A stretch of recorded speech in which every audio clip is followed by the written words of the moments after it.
Here's the 1-1 pitch coming up. Capuano deals, and it's grounded foul over towards the Padre dugout. 1 ball and 2 strikes the count. Hitting behind Alonso, Jesus Guzman. So Guzman taking a couple of practice swings as Alonso backs out of the box for the moment. Alonso with a 7-game streak. Last year he had 10-game streaks, and he also had a 9. So here's the 1-2 pitch coming up to the Padre first baseman. Breaking ball grounded to the hole by the diving Ellis. Here comes DeNorfia. Eepy's throw not in time, and immediately the Padres are on the board. So Alonso finds the hole and singles into right field. He now has a 8-game hitting streak and a run batted in.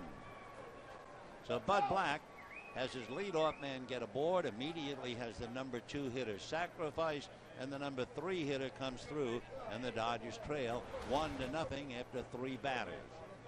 As Alonso stands at first, Jesus Guzman coming up.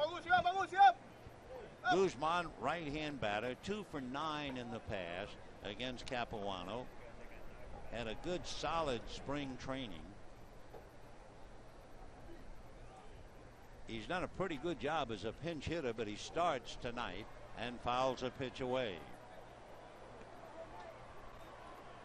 For Guzman last year, he started a career high 65 games, and he hit .303 while he's in the lineup tonight. Has 2 home runs, 12 RBIs as a pinch hitter in his career.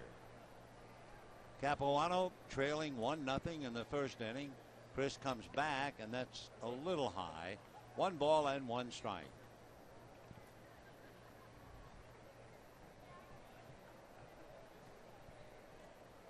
So if you joined us a little late, DeNorfia single to left, Cabrera sacrificed, Alonso single to right to score DeNorfia.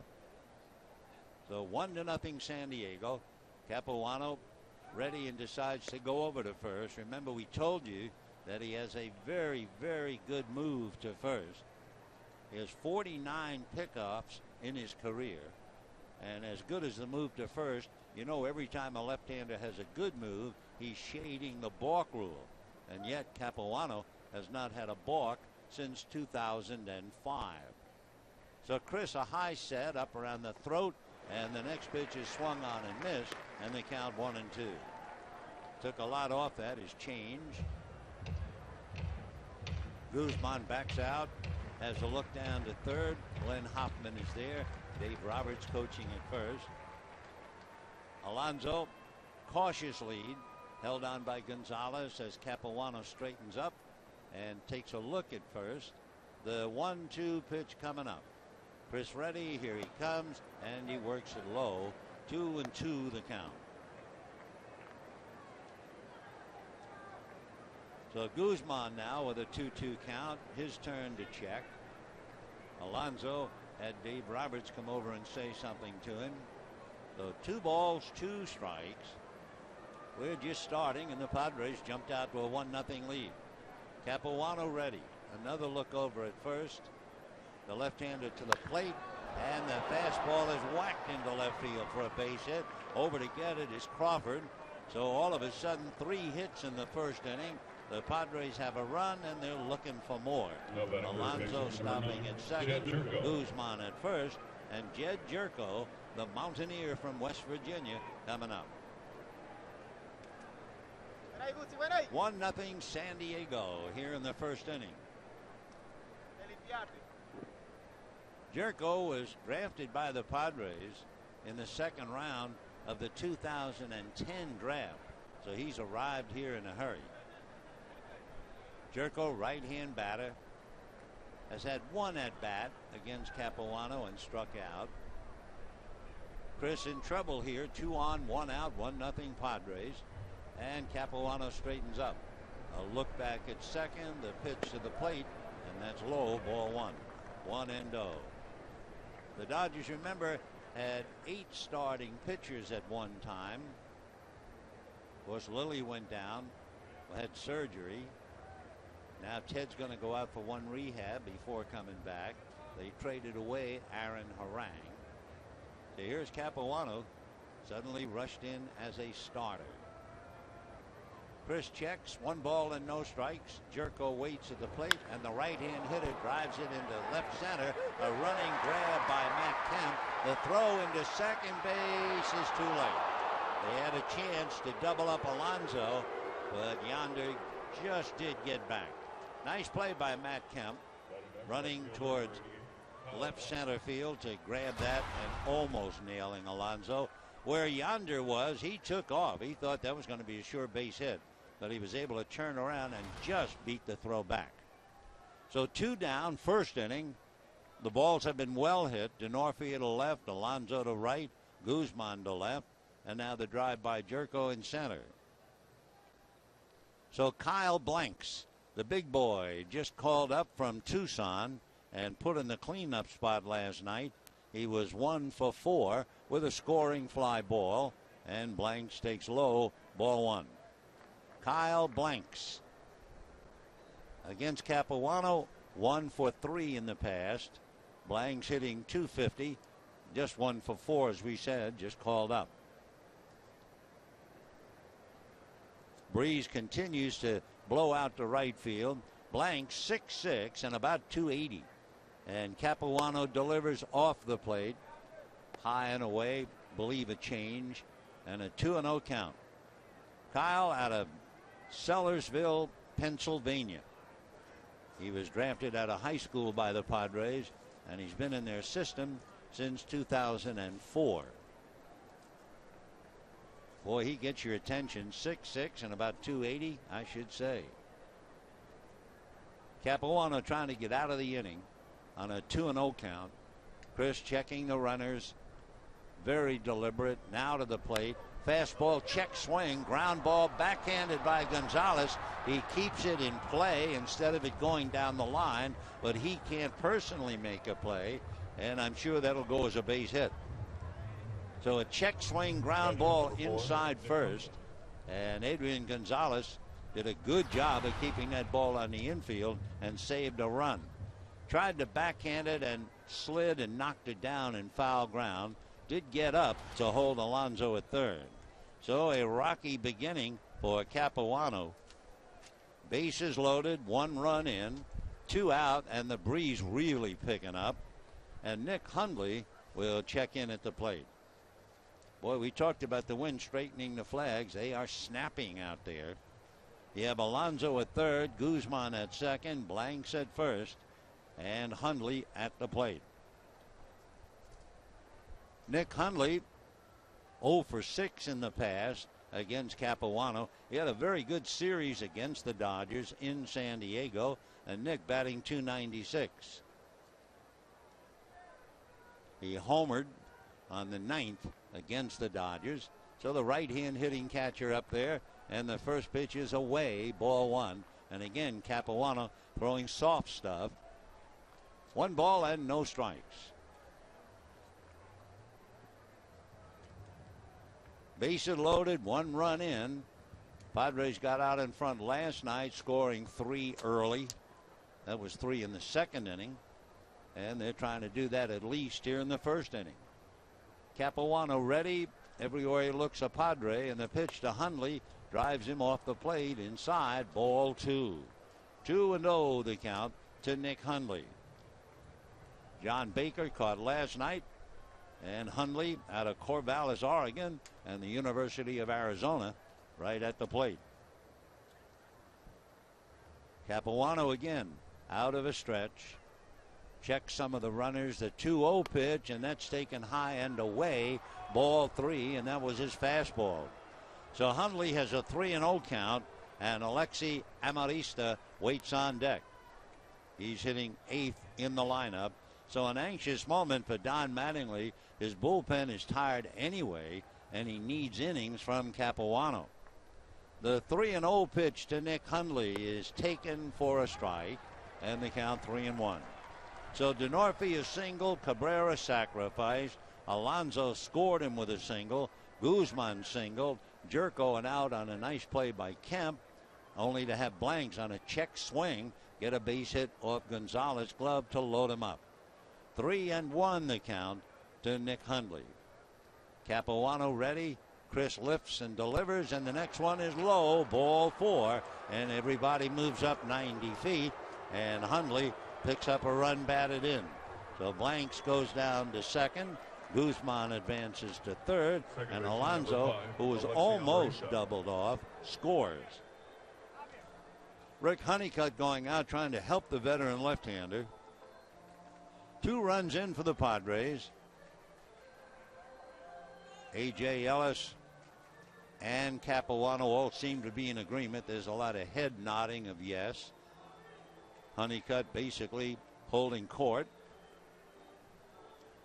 Now Rick turns, carrying messages perhaps from Don Mattingly.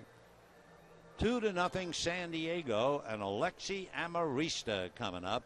And if you're having trouble with your control, I guess really he's the last guy you want to see. Amarista stands 5'7", weighs about 150 pounds, bends slightly at the knees and waist. So the left-hand hitter with 2 out and the bases loaded. 2-0 Padres. Capuano out of his stretch. Here he comes. It's pulled on the ground into right field. Base hit. That will score Guzman. Here comes the throw to the plate, cut off. Scoring is Blanks, and the Padres lead the Dodgers 4-0 in the first inning. So Amarista slaps a single. Hundley advances to second, and the Padres are in fine fettle right now, leading 4-0.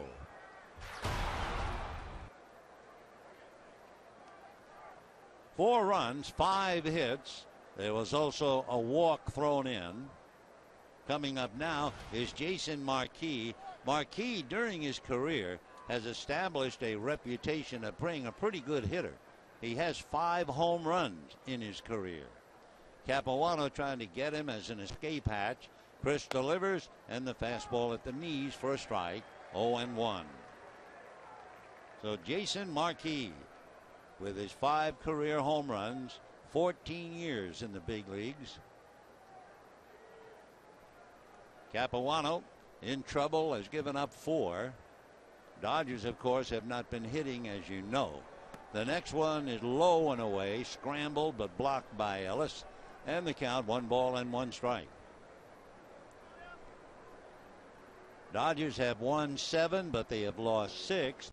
They began the night 2 games back of the Giants in 4th place. Atlanta defeated Kansas City. Atlanta is just going to run away and hide. They're now 12-1. The pitch is swung on and fouled away. No, it wasn't fouled. The ball is live. Ellis has to run it down, and the runners advanced to second and third. So A.J. Ellis has to scramble after Capuano, and a 1-ball, 2-strike count. The pitch in the dirt. A.J. tried to block it and push it out in front of the plate, but it squirted way off to the left, and by the time he ran it down, it'll be a wild pitch. Runners at second and third, just to add to Capuano's grief. 1-2 the count. 4-0 Padres, and we're just starting. Capuano with second and third, working on Marquis. Fastball, slow roller up along first. Gonzalez will feed Capuano, who falls down after stepping on the bag, and the out is recorded, albeit an awkward play, but the Dodgers finally get the out. But the Padres get 4 runs, 5 hits, and leave 2, and at the end of half an inning, Padres 4, Dodgers nothing.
Go as we go to the bottom of the first inning. A tough inning for Capuano and his club.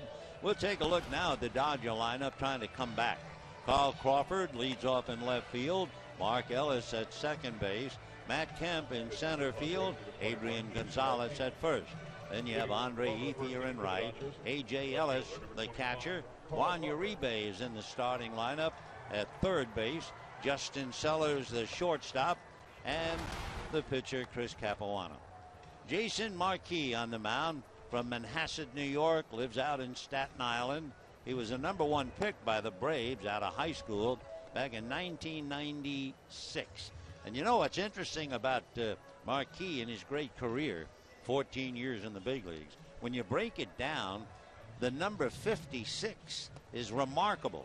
At home, he has won 56 games. On the road, he has won 56 games. In daytime, Marquis has won 56 games. And at night, he has won, everybody all together, 56 games. Amazing. So Jason, who had the pleasure of being a winning pitcher in high school, winning New York City championships, he won one pitching in Shea Stadium and the other in Yankee Stadium. Not bad for a high school pitcher. And of course, he's enjoyed a fine career in the big leagues. Leading off is Carl Crawford. Crawford takes a strike, and they count 0-1. 3 for 5 last night for Crawford in a losing effort, batting .396. 0-1 the count.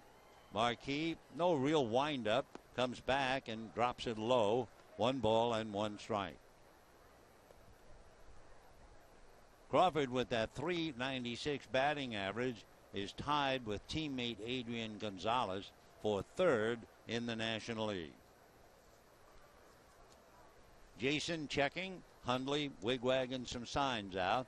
The 1-1 pitch on the way is off the plate. Ball 2, 2-1. One of the reasons that Jason Marquis has an edge on the he is 4-3 here at Dodger Stadium as he delivers. Crawford drives one into left center into that wind, and coming over to pick it off is the center fielder Denorfia. Now you hit that ball in right center and it's in the seats. You hit the ball in left center and that flag just knocks it down. So Crawford, a well hit out to center, and the batter is Mark Ellis. Dodgers saw Jason Marquis in that tragic game that ended with Zach Greinke gone out with a fractured collarbone. He went 5 innings in that game. And the first pitch to Mark Ellis in for a strike, 0-1. So Mark hitting .304. We'll take a look at some of the veteran Dodgers, see how they have fared against Marquis. The next pitch, a ball, 1-1 the count. The new rule, you can blow on your hand without adding a ball to the count. Marquis turns ready and comes back 1-1, and another high fly ball, but the wind is going to cut this down so much Denorfia has to come in to get it. And we have 2 down in the first inning, and Matt Kemp coming up. One of the reasons why Marquis has been so successful against the Dodgers, he has shut down Matt Kemp and Andre Ethier. Matt Kemp coming up is hitting .150. That's all, .150 against Marquis. Andre Ethier is hitting .115.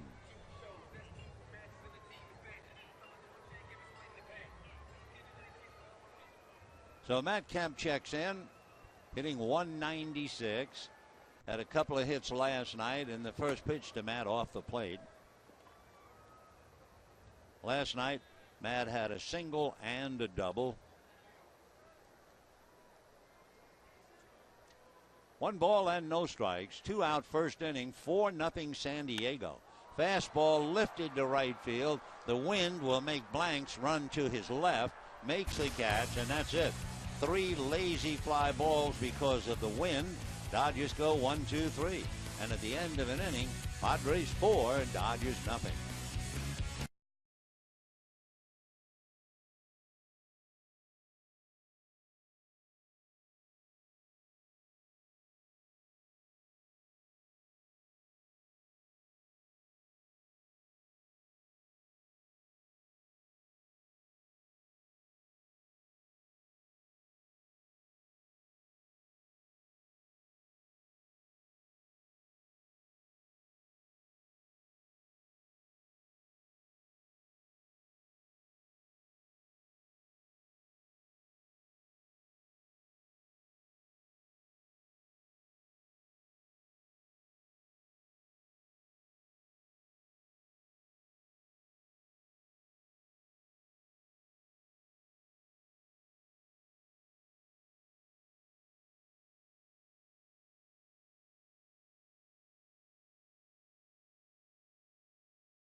9 men to the plate in the first inning, get 4 of them home, and lead 4-0 going into the second inning. Chris Capuano, who will be 35 in August, you look at a couple of trends in his career. He has not done well against the National League West. He is 16-28. In contrast, he's done very well against the National League Central. He's 30-23. And the first pitch to Denorfia is a little low, ball 1. Denorfia opened up the game and singled to left field and eventually came around to score a run. So Chris off to a great start, hitting .394. Capuano into the windup, and the 1-0 pitch on the way, in for a strike. Also, Capuano's has been better before the All-Star break than after. In his career, 46-36 before the break. Next fastball, a hopper at third on his knees as Uribe gets up and throws him out. Now, that ball was hit hard, and Juan Uribe makes a nice play. 1 out in the second inning.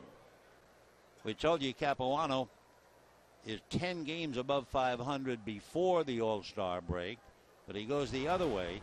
He is 17 games under 500, and he got a little support from Uribe, and with 1 out, the batter is Everett Cabrera.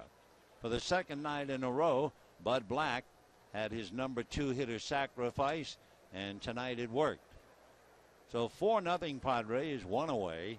Into the windup goes Capuano, and the pitch at the knees for a strike, and the count 0-1. Cabrera followed by Alonso. Everett, switch hitter, batting right-handed. Strike 1 pitch on the way, and that's taken in the dirt, and a 1-ball, 1-strike count. Everett Cabrera in the past 1 for 6 against Capuano. Not much to talk about. 1 for 3 with 2 walks last night. Big man in Nicaragua. And the 1-1 pitch coming up. Everett has a look, and that's low. 2-1 to count.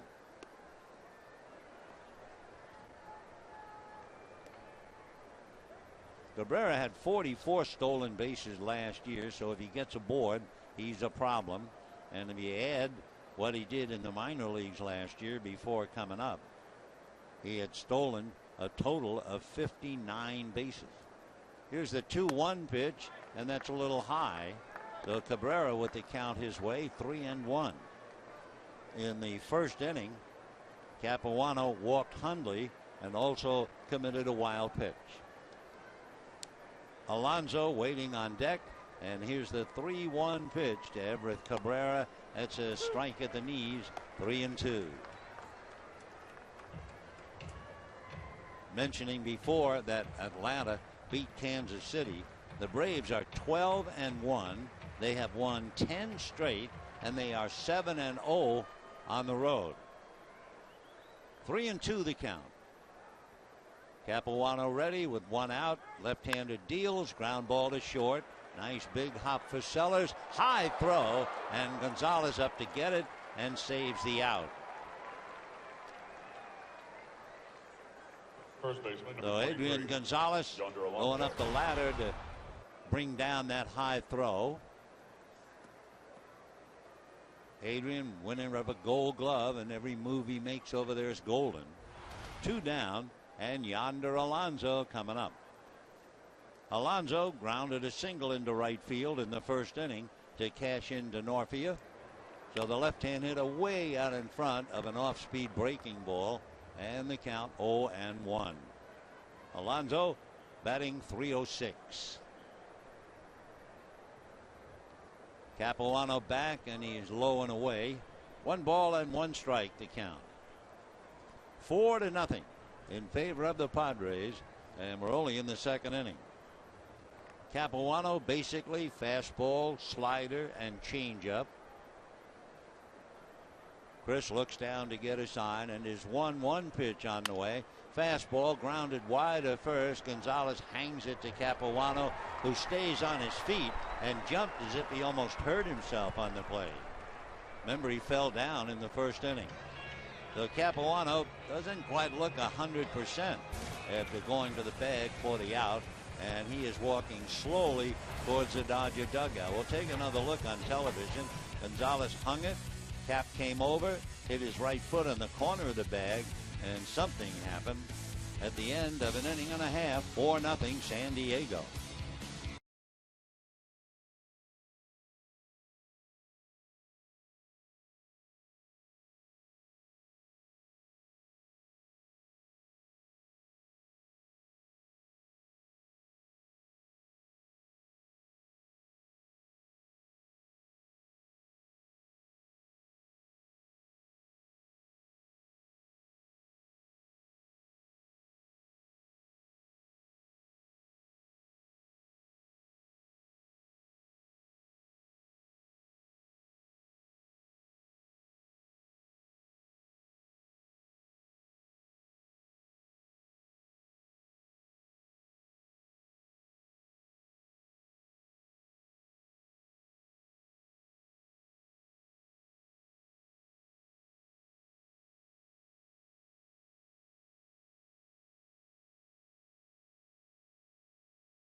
Felt something, and those of you watching on television, you'll see what happened, and we'll try to explain for those listening on radio.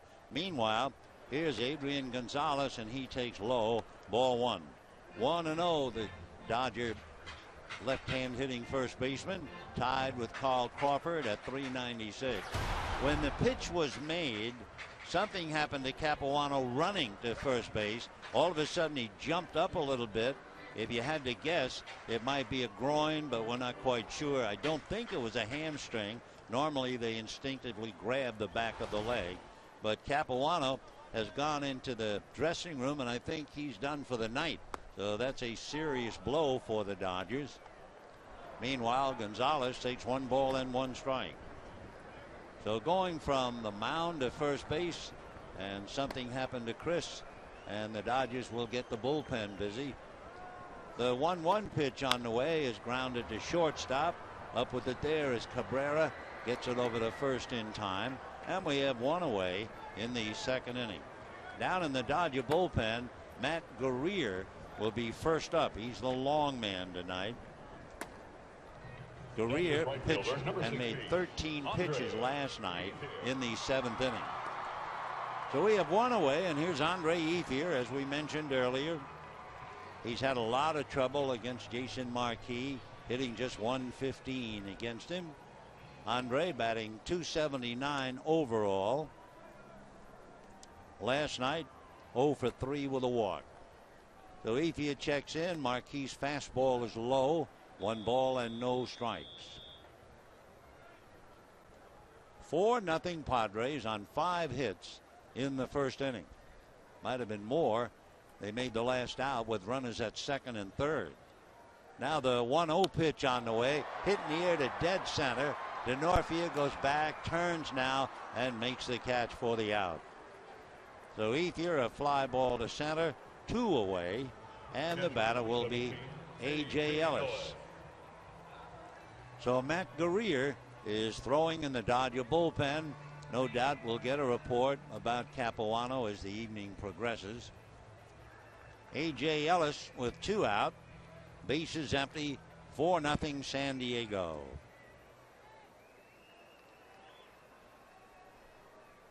Ellis, who rarely swings at the first pitch, looks at ball one.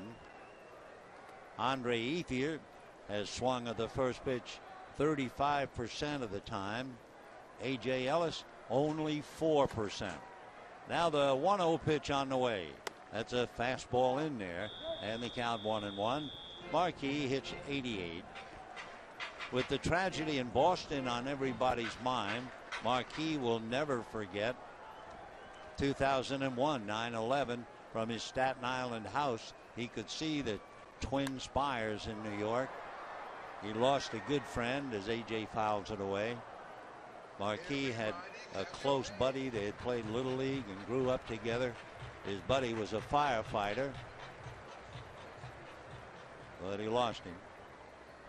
So Jason now working on Ellis. And the 1-2 pitch on the way, chased and missed. It was down and off the plate. Ellis went after it, and he comes up empty. So Marquis picks up a strikeout, and at the end of 2, the Dodgers lose Capuano, and they trail 4-0.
Dodgers take the field in the 3rd inning. Who do you think goes to the mound? Not Matt Guerrier, who is figuring to be a replacement, but Capuano.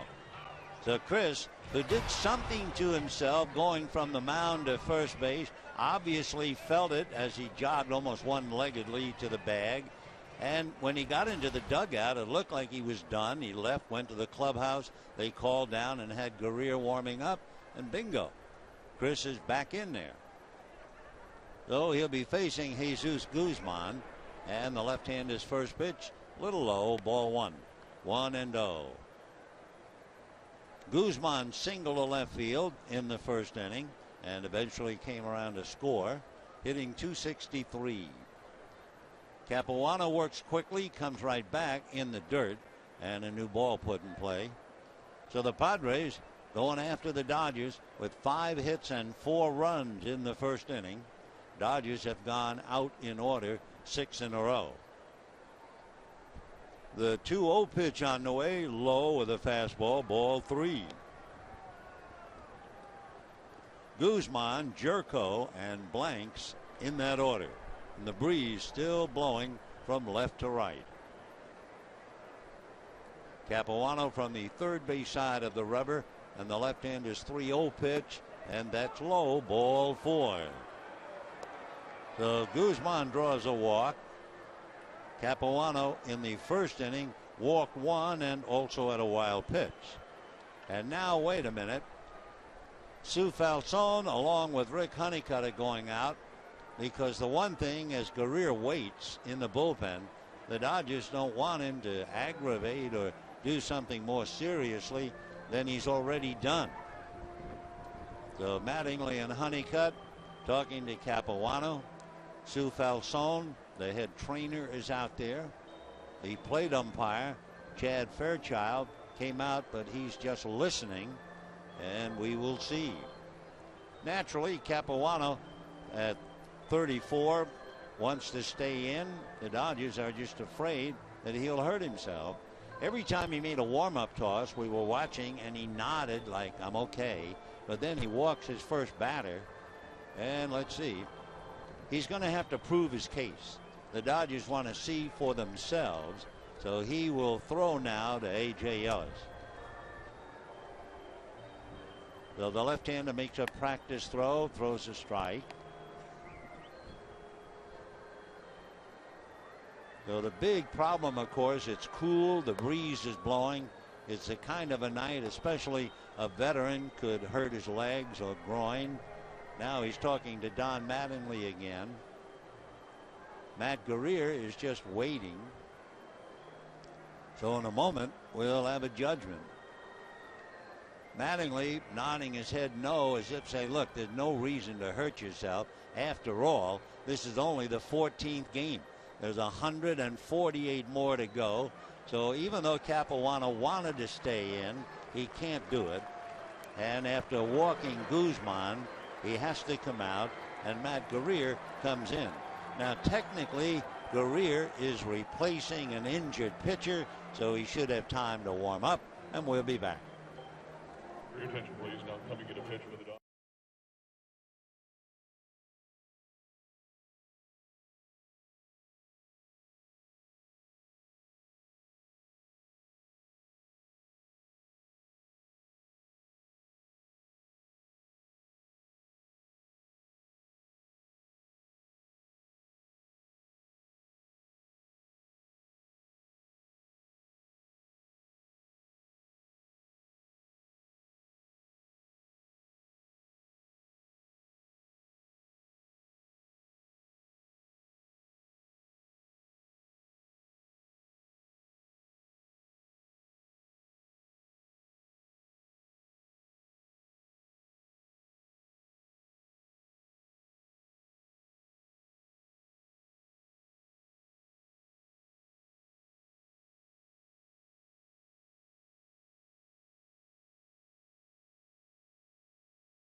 Casino Resort and Spa, good times. By Chevrolet, find new roads. And by Sports Authority, the official sporting goods retailer of the Los Angeles Dodgers. While Matt Guerrier continues to warm up, Chris Capuano, I'm sure heartbroken, stays in the dugout. Now with a windbreaker on, reluctantly walking the length of the dugout, heading back to the clubhouse. While Matt Guerrier tunes up, we mentioned earlier that Atlanta defeated Kansas City. The Braves are now 12-1, and they have won 10 in a row. The only game they've lost this year was at home. And they're doing that well, even though their dynamic young outfield with B.J. Upton and Jason Hayward, they're both struggling. B.J. is hitting 152, and Jason Hayward 116. However, Justin Upton, B.J.'s brother, is hitting. And it was that put the Braves ahead late tonight. Meanwhile, Capuano, I'm sure, downcast, talking to his manager, sipping from a bottle of water. And Matt Guerrier continues to toil away.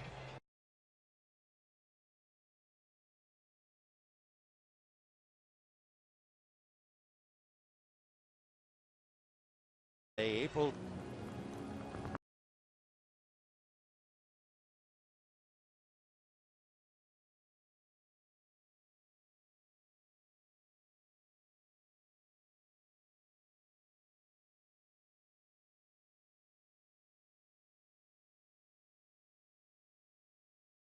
5 hits for the Padres. The Dodgers retired on 4 fly balls, a strikeout, and a ground ball. Jed Jerko fly deep to left center against Capuano. Matt Kemp made a nice running catch. And Jesus Guzman, who walked, is at first base. So Guerrier, who pitched last night briefly, out of a stretch. Matt ready and delivers, and the pitch off the plate, ball 1. Guerrier made 13 pitches last night, coming in the 7th inning. Jerko back up, 4-0 Padres, top of the 3rd. Guerrier ready and comes back, gets a strike, and the count 1-1. Matt Guerrier, he'll be 35 in August. Originally signed by the White Sox out of Kent State University. White Sox drafted him in 1999, but he never made it with Chicago. The next pitch fouled away. Guerrier finally got up with the Twins, stayed with them for 7 years before coming to the Dodgers. So Matt, born in Cleveland, lives in Shaker Heights in Ohio. 1-2 the count to Jed Jerko with Kyle Blanks on deck.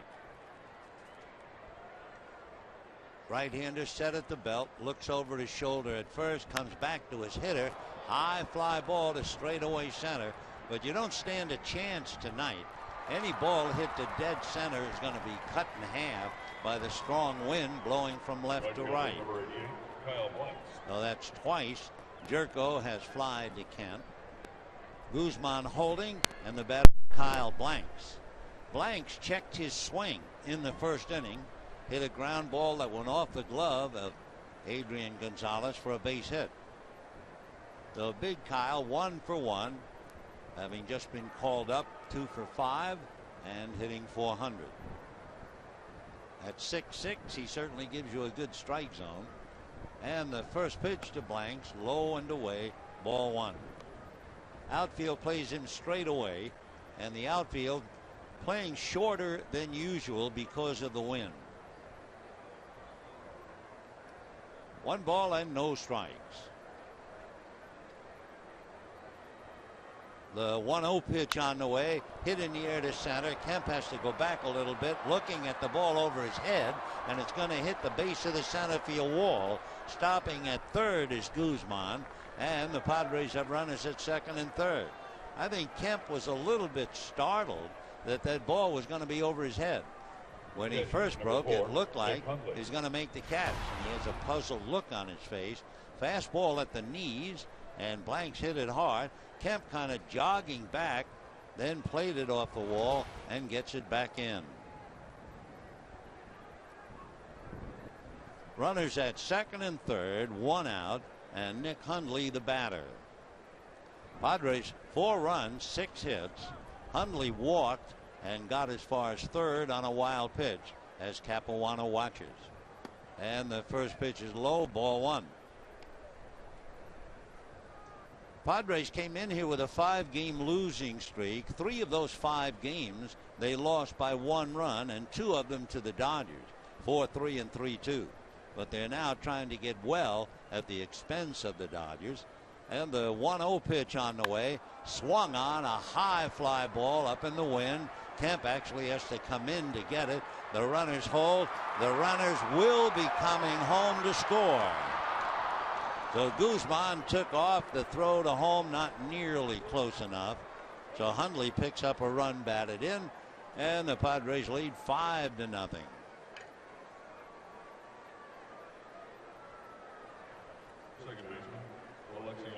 So Hundley has 2 runs batted in. Guzman carries it home easily. Now the batter is Alexi Amarista. Amarista and Kyle Blanks. Boy, they are a contrast in the San Diego lineup. Amarista, in all honesty, almost looks like something that fell out of Kyle Blanks' pocket.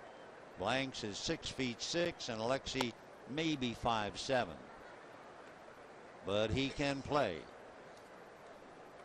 So Amarista The single to right, his first at bat, got as far as second on a wild pitch. Guerrier out of his stretch. That run that Guzman scored is charged to the starter Capuano, who walked Guzman. So for Chris, he personally is down 5-0. Guerrier, right foot on the rubber, looks in to get a sign. Blanks taking his lead with 2 out. And the 1-1 pitch on the way. Amarista hits it in the air to shallow center. That's where Kemp was hanging out, and he'll put it away. However, the Padres pick up a run, and at the end of 2.5 innings, 5-0 San Diego.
Dodgers come up in the 3rd inning with Juan Uribe, Justin Sellers, and then the pitcher spot with Matt Guerrier. And Guerrier figured to be in the role of the long man, which means he'll be pitching for the Dodgers for a while to see if they can get back into the game.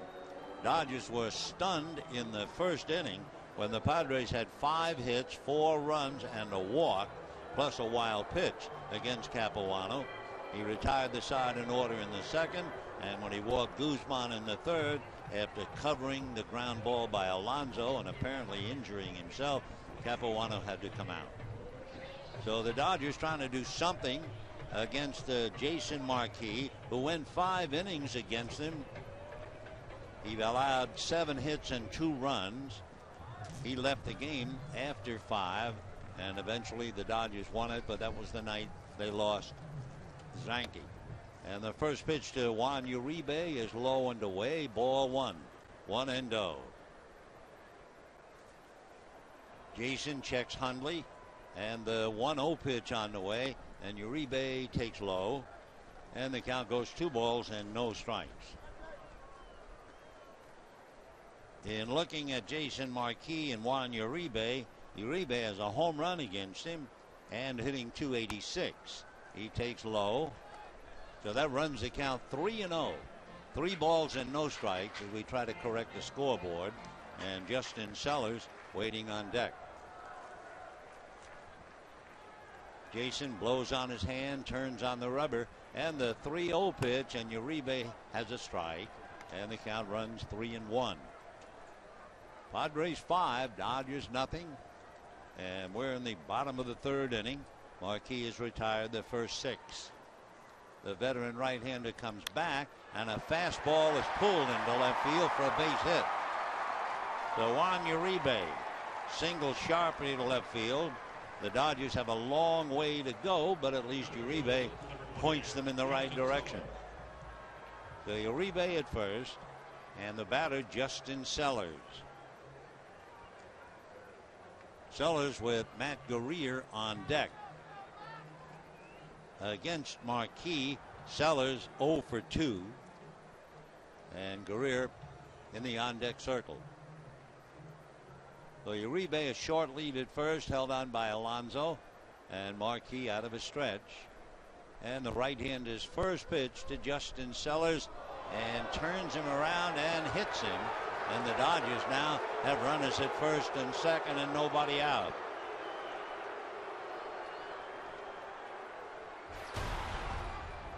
So Justin Sellers hit just below the left shoulder as he turned away from the pitch. And for Marquis, annoyed at himself, runners at first and second. And we'll see about Matt Guerrier. Marquis shaking his head no, as if to say, how in the world could I have hit Sellers? Justin checked in at the plate batting 176. So the Dodgers take it, and we'll see now if they have Guerrier bunting and try to just get him a couple at a time. Charging is Alonso. Guerrier pulls the bat back and takes ball one. 1-0 to Matt. He has a look at Wallach.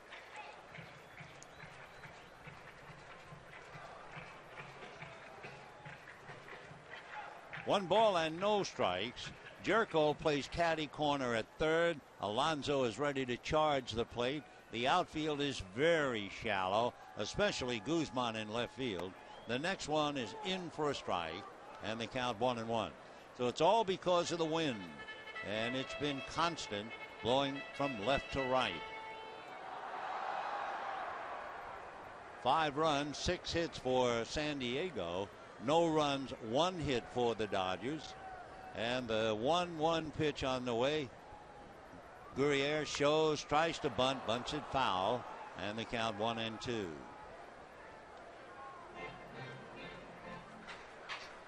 Now Wallach comes down to talk to Matt to remind him about the signs and whether the bunt is still on or not. Waiting on deck is Carl Crawford. Carl Crawford is back to the traditional shoes. If you were watching or listening last night, he had one blue shoe and one white shoe. Now these are red, white, and blue.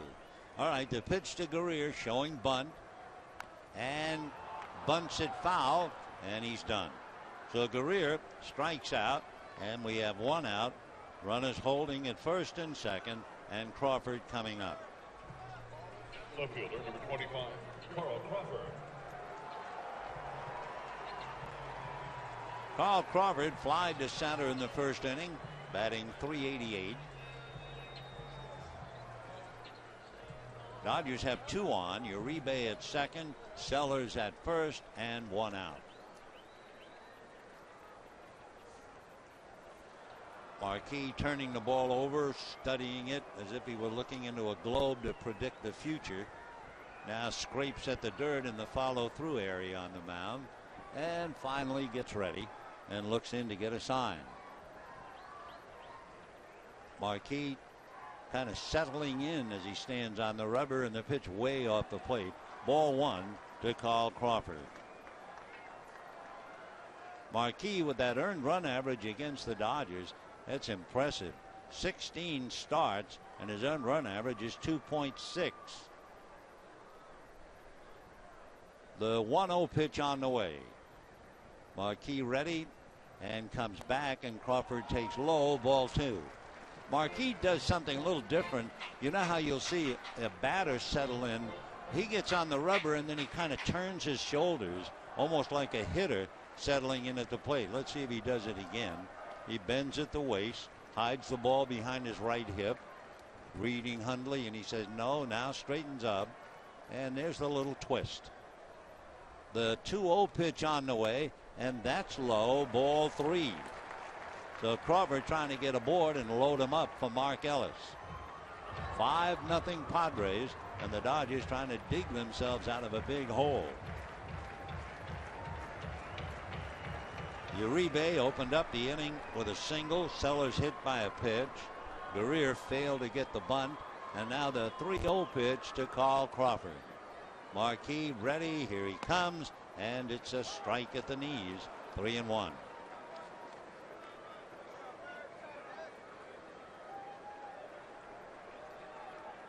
Marquis 0-1 this year. He has given up 3 home runs. 5-0 Padres, bottom of the third. 2 on, 1 out for the Dodgers.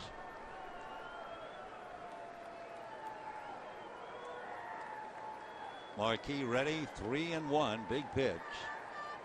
Right-handed delivers, and it is high and away, and the bases are loaded with 1 out. So the Dodgers suddenly get a look at the game here.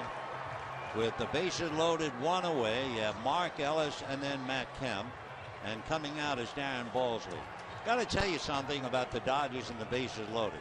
You know, in 1987, Don Mattingly set a major league record. He hit 6 home runs, 6 grand slams. Entering today's game, Mattingly's Dodgers are last in batting with the bases loaded. They are 1 for 15. That's a batting average of .067. The National League team with the next lowest batting average with the bases loaded, the Cubs. They're at 100, 1 for 10, and there's a note of irony there because Ernie Banks became the first player ever to hit 5 grand slams in a season. He did it for the Cubs in '55. And for Mattingly, by the way, the 6 grand slams that he hit in '87 were the only 6 of his career. So let's see how that note holds up. And here is Mark Ellis with the bases loaded and 1 out. Marquis out of his stretch, looks at the runners. Jason delivers, and he is a strike at the knees, 0-1. Uribe at third, Sellers at second, Crawford at first. Dodgers get a good break with Sellers being hit by the pitch. Marquis then pitching carefully, and he walked Crawford. 0-1 to Mark Ellis and Matt Kemp waiting on deck. Marquis ready. Strike 1, pitch is swung on. High fly ball to center. DeNorfia going back. It's over his head, and he reaches up and makes the catch at the wall. Tagging Uribe, and he will score. DeNorfia does not play center field very often, and it's complicated for him tonight because of the wind. He finally caught up to the ball and made the catch just before running into the wall. So looking over his right shoulder, and then he reached up to grab it. Only Uribe moved, however. Uribe scored, but Sellers stayed at second base. So the Dodgers get on the board. Ellis a scoring fly ball. And now Matt Kemp. And of course, Kemp, as we mentioned earlier, has not had any success at all against Jason Marquis. Though it is 5-1 in favor of the Padres. Kemp 0 for 1 tonight. He has just 3 hits in 21 at-bats against Jason Marquis. Right-hander with runners at first and second and 2 out. Matt takes a strike. 0-1. On deck, Adrian Gonzalez. So the Padres had 4 in the first inning, 1 in the third. The Dodgers get 1 back in the bottom of the third, and Marquis trying to get out of the jam. 0-1 to Kemp. Marquis does that little turn on the rubber, and the strike 1 pitch is swung on and missed. So the big moment in this inning was the fact that Justin Sellers was hit by a pitch. Otherwise, Marquis out of the inning. And he was obviously upset at himself when he hit Sellers. So 2 on, 2 out, 1 in, 5-1 Padres. 0-2 the count to Matt Kemp.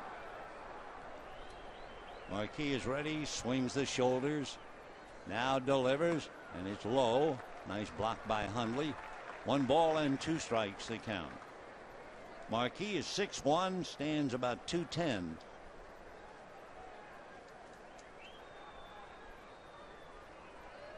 He'll be 35 the end of August. Kemp out of the box, now back in. So the Dodgers get a look at the game here with 2 out. The 1-2 pitch to Matt Kemp. Marquis delivers, and that's low, and a 2-ball 2-strike count to Matt.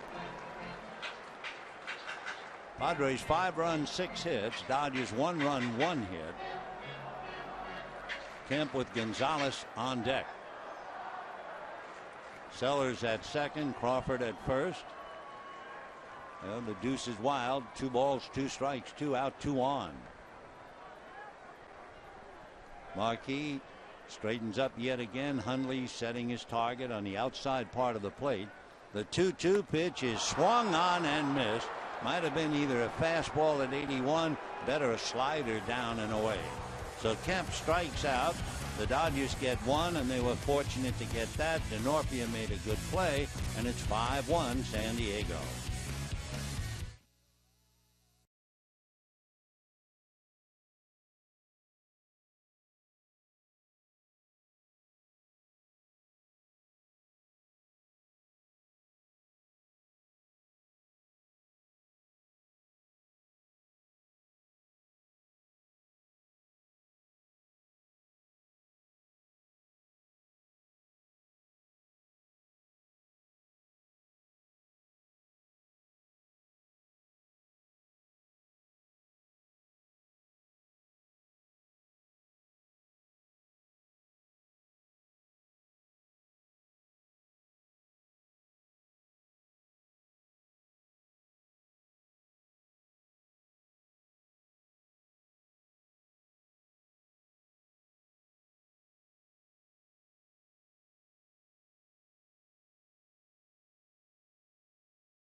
To you by Acura.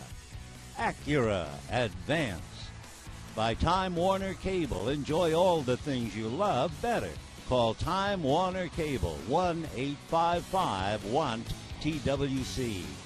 And by 76. We're on the driver's side. 5-1 in favor of San Diego. Matt Guerrier picking up the pieces from starter Chris Capuano.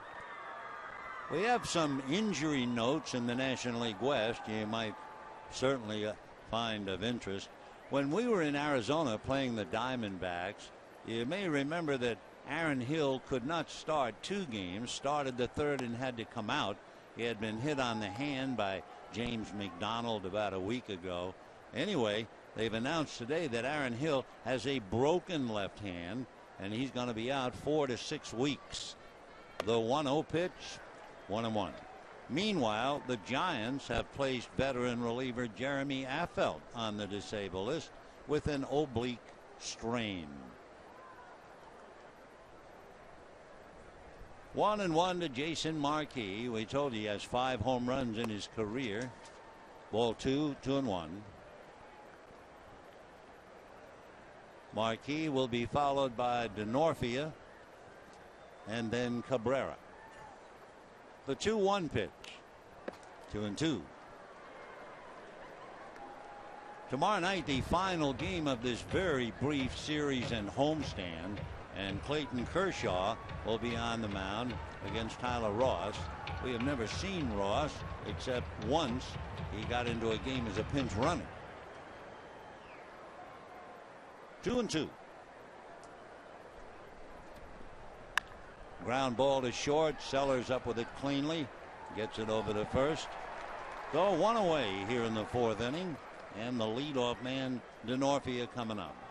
You know, Hanley Ramirez bobblehead night at Dodger Stadium. That would be Tuesday, April 30th. And the first 50,000 fans in attendance with the Rockies can take home their own ICU Hanley compliments of Doritos.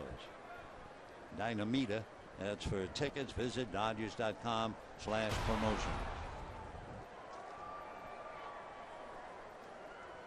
DeNorfia single to left, scored a run, grounded to third, and made a couple of nice plays out there in center field. He takes ball 1, 1-0. Cameron Maben was in the starting lineup, and he's their regular center fielder. But at the last minute, Bud Black changed the lineup and maybe not in there. Maybe there's something wrong with him. There he is, wearing the hood, taking in the game. Will Venable sitting alongside of him. 2-0 the count. Chopper foul. So Denorfia making it a brand new look. We mentioned earlier, since 2010, he was hitting 177 against the Dodgers, and he's hitting better than 316 against them this year. 2 balls, 1 strike. Foul back. 2-2 to Chris. Matt Guerrier, tough assignment on a cool night. Capuano, although we never did get whatever the injury was, but something grabbed him as he left the mound to run to first base. I don't think a ham. They normally grab at the hamstring. Here's the 2-2 pitch. Fouled away. Almost got Dave Roberts. Dave still quick on his feet. Fortunately, nice man. 2-2 the count to Chris Denorfia.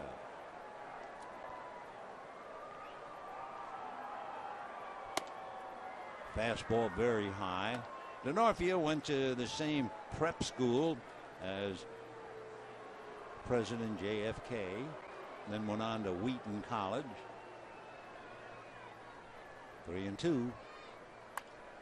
Off the hands, and he fights it off and fouls it away, checking the handle. That had to hurt.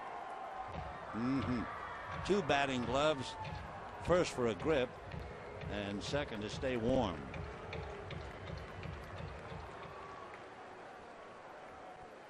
Three and 2 to Denorfia.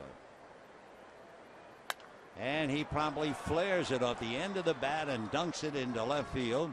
Crawford up with it. So Denorfia goes 2 for 3 now with a looper into left. Shortstop number 2, Everett Cabrera.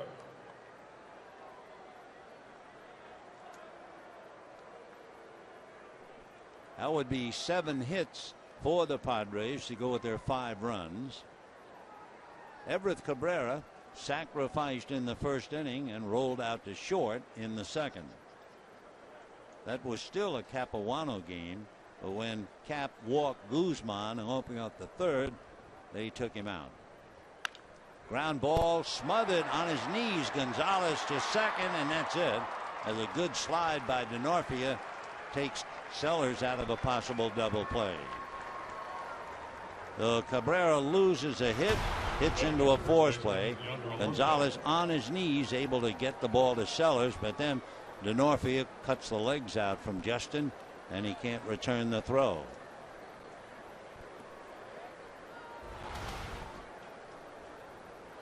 So 2 out in the 4th inning, and Yonder Alonso hitting 300, single to right and grounded to Gonzalez, and that was the play when Capuano did something we've never heard, but he did hurt himself.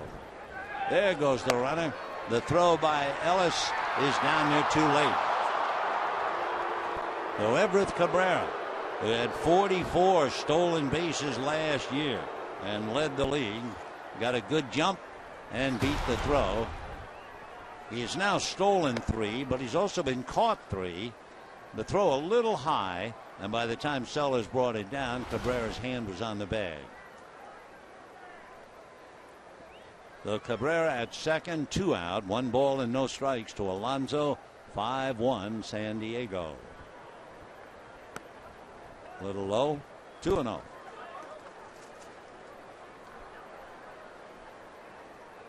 If you're playing the outfield tonight, you really have to keep taking a look at the flags, because they're playing relatively shallow.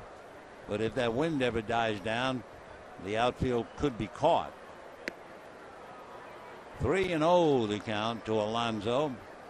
You have a right-hand hitter, Guzman, on deck. Alonso has some sock. So let's see if they let him swing. And the Dodgers are not going to let him swing. They'll put him on intentionally. So it's ruled an intentional walk. So in the inning, a 1-out single and a 2-out stolen base plus the walk. And here is Guzman. Jesus, single to left, walk, scored a run.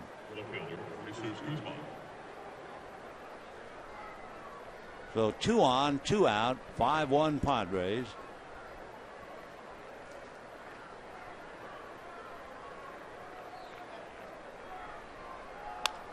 Little ground ball foul outside of third down the line, and the count 0-1.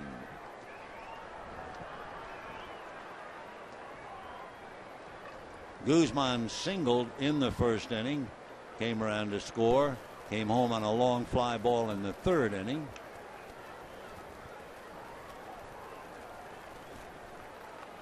Hitting .263. 0-1. 1 ball and 1 strike. 5 runs, 7 hits, no errors for the Padres. 1 run, 1 hit, no errors for the Dodgers in the fourth.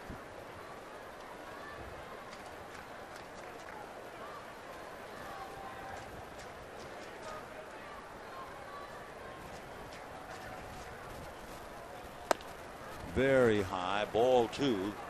2-1 to count. So Guerrier first up in the bullpen when Capuano had to come out.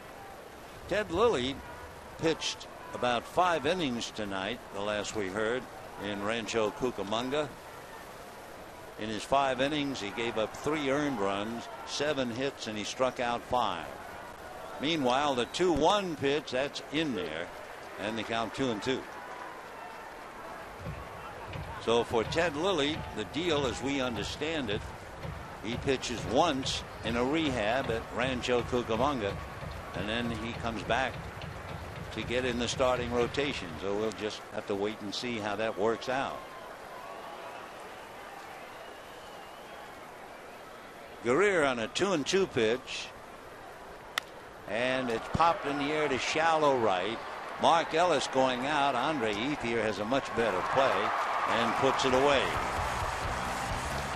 So no runs, 1 hit, 2 left at the end of 3.5. Padres 5, Dodgers 1.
Managers when they played.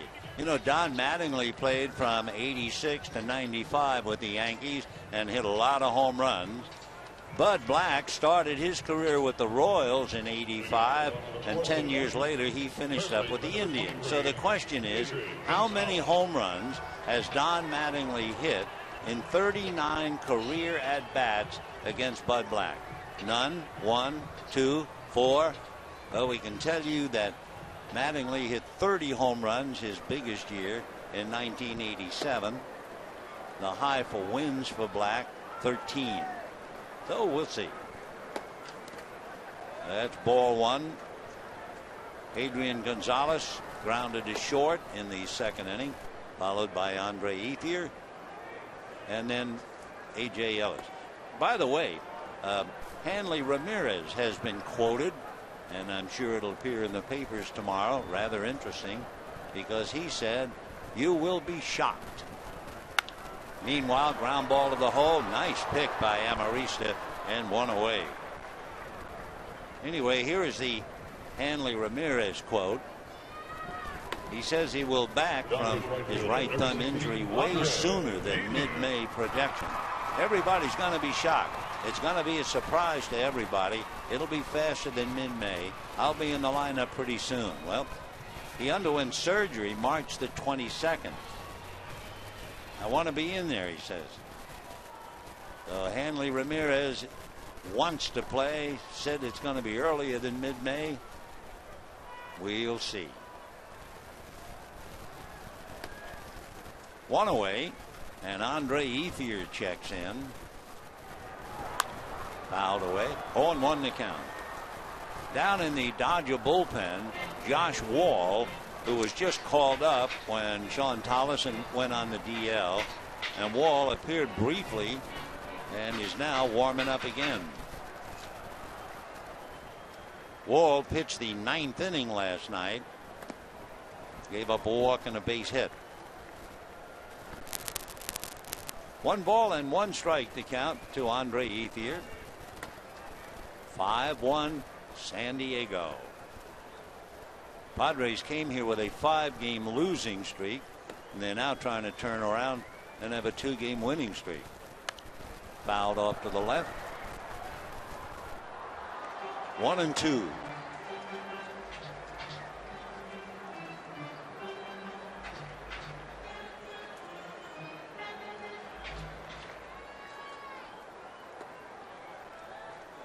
A.J. Ellis hitting back of Ethier.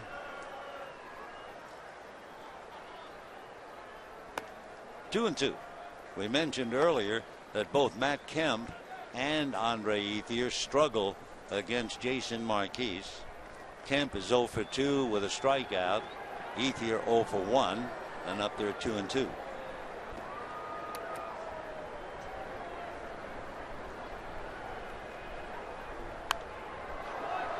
Chased that thing. I think it was a change down. Very, very good pitch. Ethier almost fell down going after it. Down there. 2 balls and 2 strikes to Andre. If he joined us late, Padres scored 4 in the first, 1 in the third. Dodgers got 1 back in the third. And here we are in the fourth. 2-2. 3-2.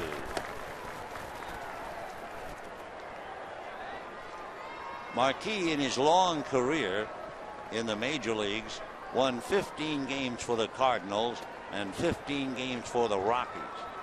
Those were his 2 highs. Foul ball again. So Ethier fouling him every which way, and the battle continues.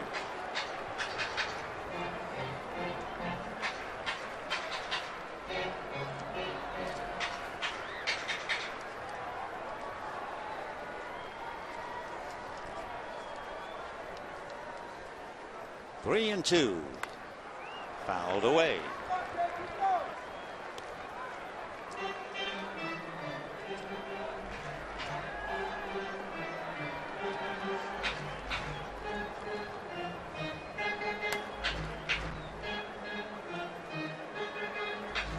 Dodgers watching. Hanley Ramirez dreaming about coming back soon. We'll see. 3-2, and a high fly ball. That's all it is. Kyle Blanks comes in. So 2 down in the 4th inning, and the batter will be A.J. Ellis.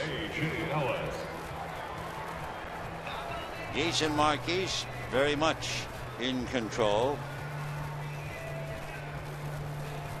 We mentioned he's a good hitting pitcher. He does everything right-handed except swing a bat. He's a left-hand hitter, which seems rather dangerous to expose that valuable right arm, so he always wears a big elbow protective when he's hitting, like Juan Uribe.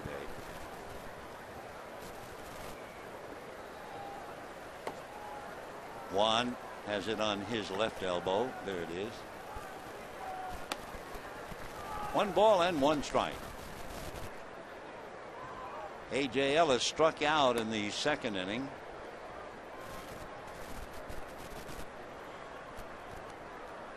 Marquis has struck out 3. 2-1.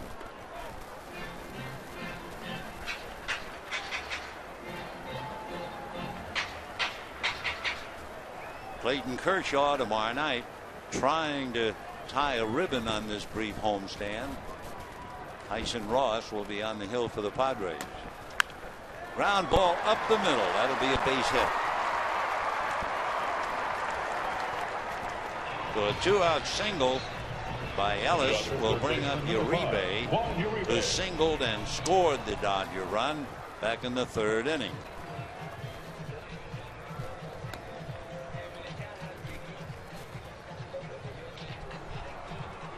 So it's Uribe versus Marquis.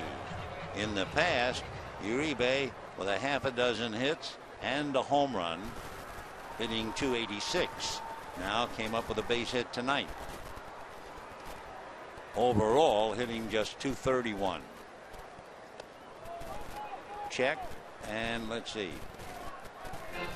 I assume no swing, ball 1.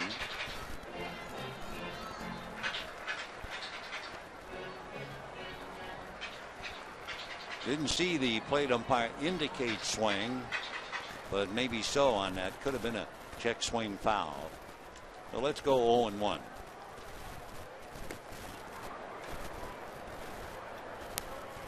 Slider away. We're waiting for the plate umpire, Chad Fairchild, to put up 2 hands to make it 1-1. The scoreboard shows 2-0. That first pitch indecisive.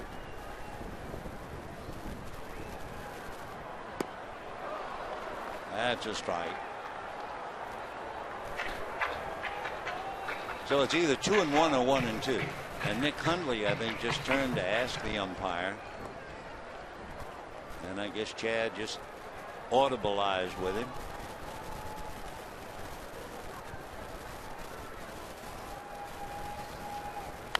And a little roller wide of third. Up with it there is Jerko to make the play. So Uribe tacks out. No runs, 1 hit, and 1 man left. And at the end of 4, Marquis walks off, leading 5-1.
Your Southern California Lexus dealer, who invites you to test drive a luxurious Lexus today.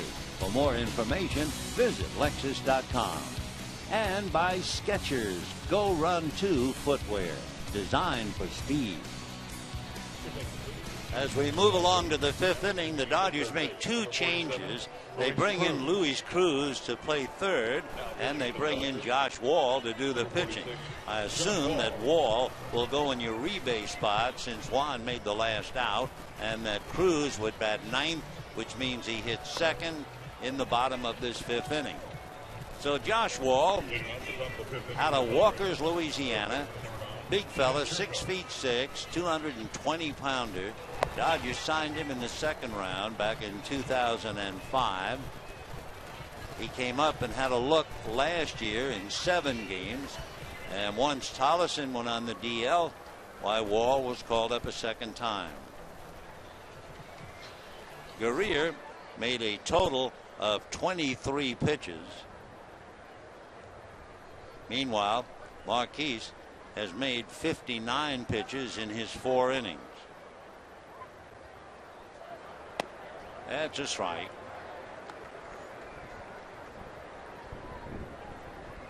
Jerko, Blanks, and Hundley in the 5th inning. That's in there nicely. With Josh Wall, and Jerko, I'm sure, read the study on him. Wall basically fastball, power curve, changeup. But you could call him fastball slider, and that'll do it for Jerko as he strikes out. 1 out in the 5th. And the batter will be Kyle Blanks.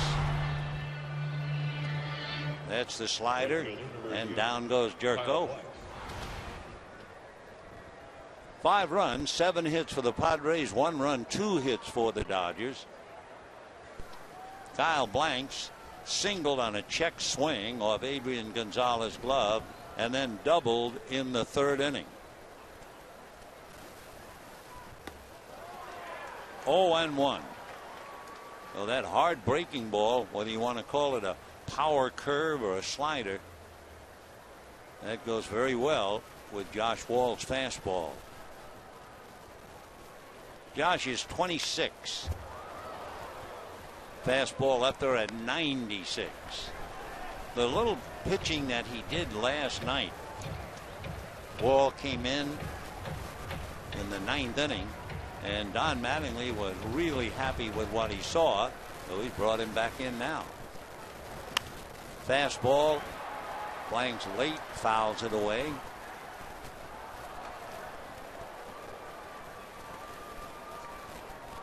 Though Mattingly not only finds himself behind, we don't know the extent of what happened to Capuano. Almost like he felt a groin pull, but we don't know. That's 1-2. Josh works in a hurry.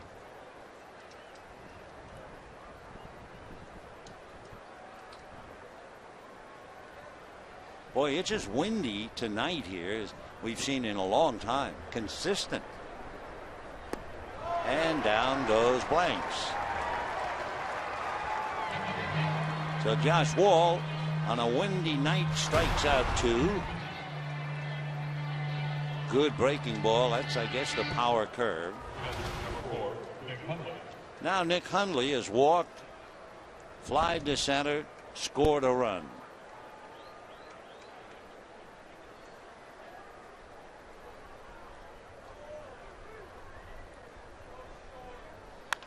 Hard ground ball by the diving Cruz down the line. Crawford over to get it. Hundley on his way for 2, and he'll be in there standing with the double. So with 2 out, Nick Hundley doubles inside third, and Alexi Amarista will be coming up. Second baseman, number 5.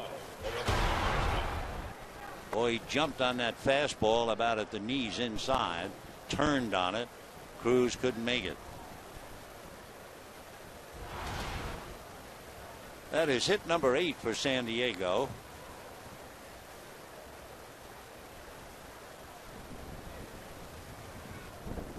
Padres lead 5-1. A 2-out double by Hundley. Amarista, who had singled to right, flied to center. Now up there.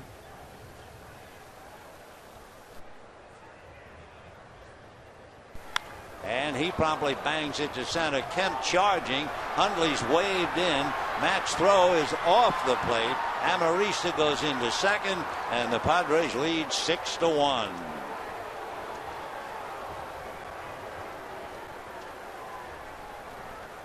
So Hundley with 2-out doubles, and Amarista singles his home and takes second on the throw to the plate. Match throw way off line, never had a chance, way to the right, and AJ really didn't have much of a chance to get Amarista either. So here's Marquis with Amarista at second, and the Padres leading 6-1. Fastball hit in the air, racing to his right is Crawford. And that's the inning.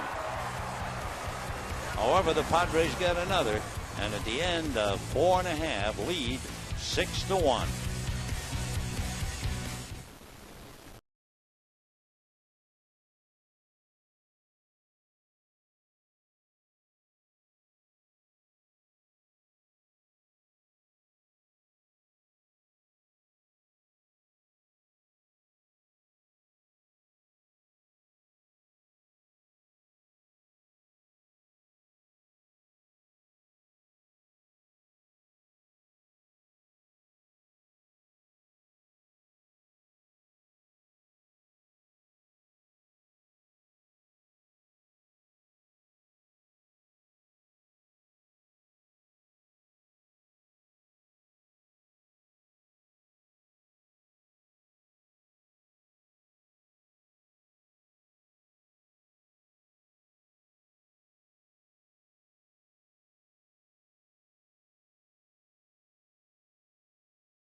Dodgers in the first inning. Alonso had a base hit to right field to cash in Denorfia, and that was just the beginning.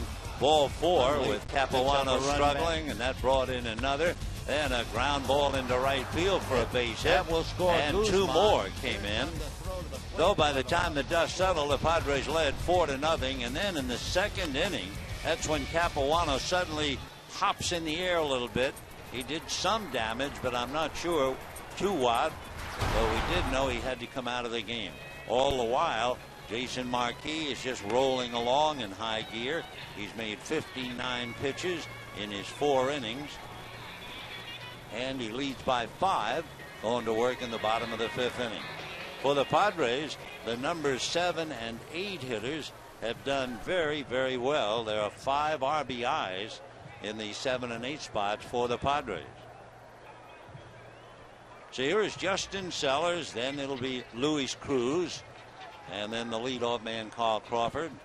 Amarista having a big night with 2 base hits and driving in a bunch. And a strike to Sellers. Dodgers got a break when Justin was nicked by the pitch after Uribe singled, and they wound up getting 1 run out of it. 0-1. Little ground ball wide at third. That'll do it for Justin. So 1 away in the 5th inning.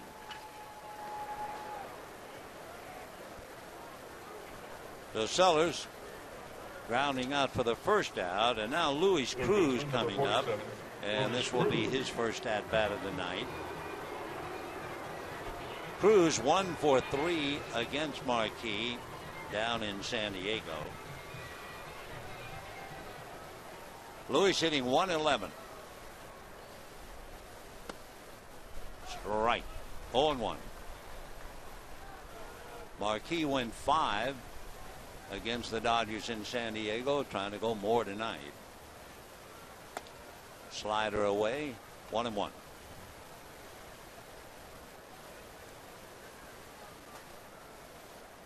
The wind continues to blow left to right all night. And that's line to center. DeNorfio makes the catch. The Cruz hits the ball hard, but lines out for the second out. DeNorfio making a good play, playing in place of Cameron Maben in center field. So Carl Crawford flied to center and walked 0 for 1, checking in.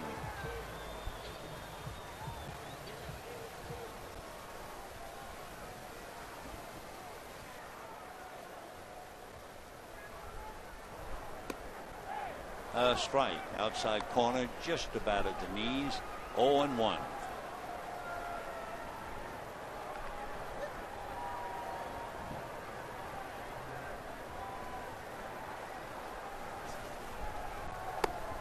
One ball and one strike. Crawford, a hot hitter for the Dodgers. Fly ball to center and walk. 1-1. And another strike.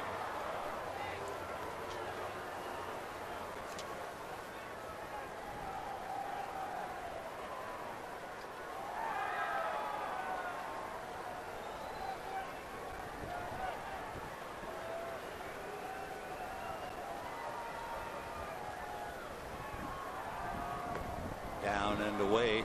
So 2 balls, 2 strikes, 2 out. Bases empty, bottom of the 5th. 6-1 San Diego. Mark Ellis on deck.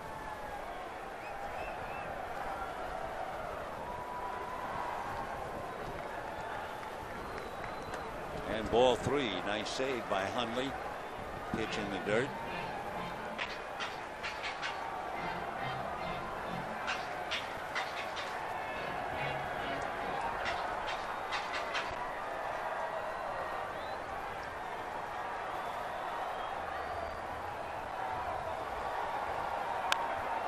Pulled foul into the stands off first base.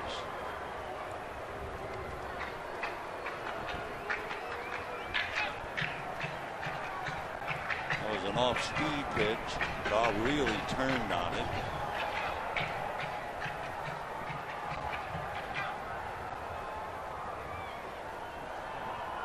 Three and two.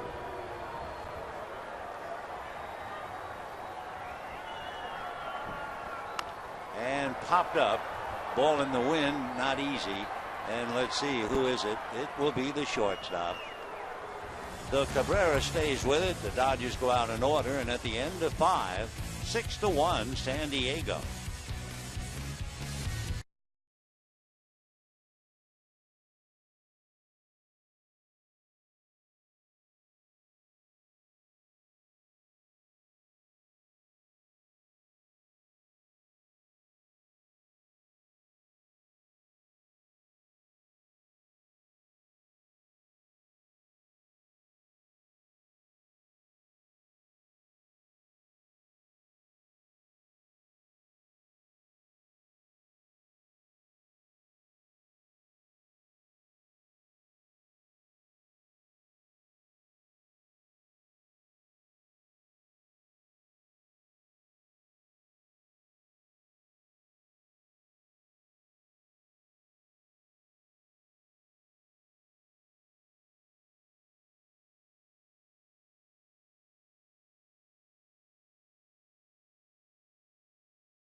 Dodgers won their first game. They had lost opening game 8-0 to the Giants in San Francisco in Seal Stadium, but they came back to win the second game. Johnny Padres struck out 11. Snyder and Gray hit home runs, and there was numero uno. So let's go back to this one.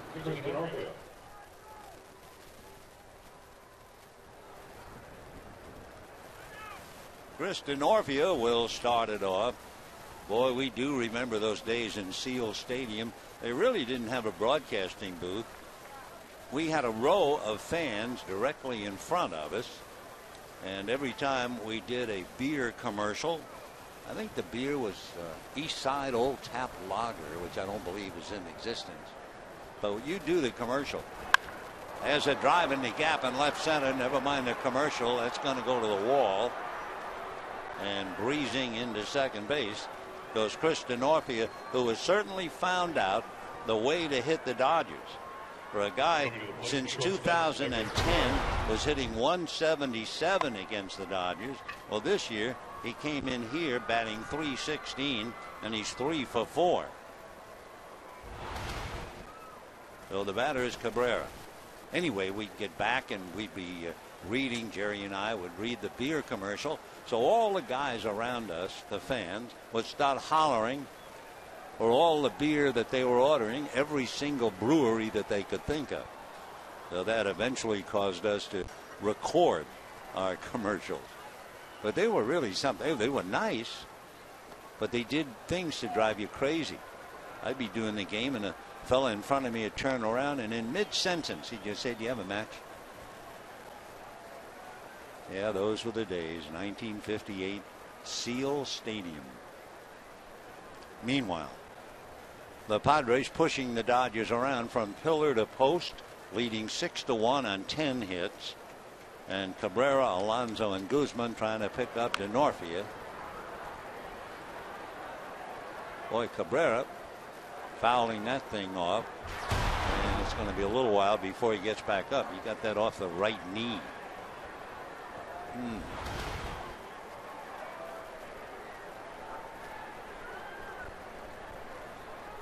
That had to hurt, especially on a cool night.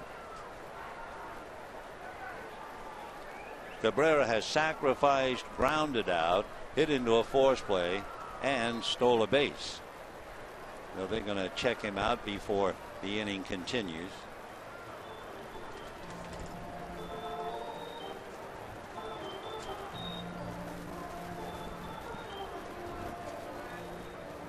Cabrera trying to gut his way through it. That had to hurt. Not quite ready.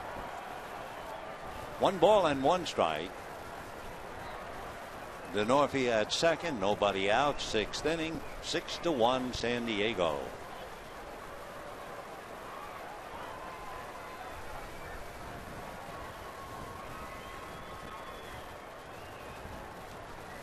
One and 2. Dodgers with Capuano, who suffered some kind of an injury, an inconvenience that made him leave the game. He was followed by Guerrier and now Wall.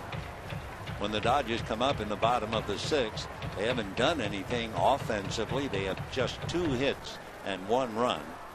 And they're due to send up Mark Ellis, Matt Kemp, Adrian Gonzalez.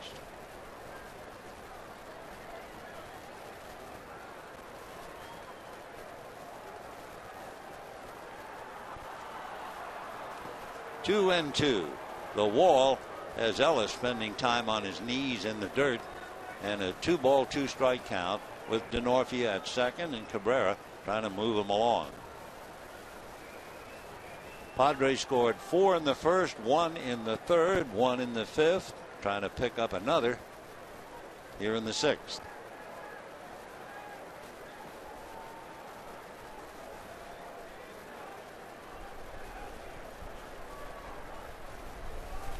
Two and 2. And strike 3 on an off-speed pitch. Cabrera thought it was high, backed off, and Wall gets his man. So 1 out. Take a look at this thing. It's up there, and then it just dips in. So Wall Picks up his third strikeout. Now he goes head to head with Yonder Alonso, who is singled, grounded out, and was walked intentionally. Scored a run. 0-1 the count to Alonso. Hitting .300 with 2 home runs, 7 runs batted in.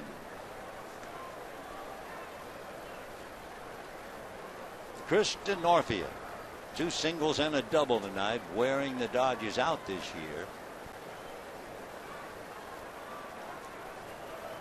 And look out, there goes DeNorfia to third, no play.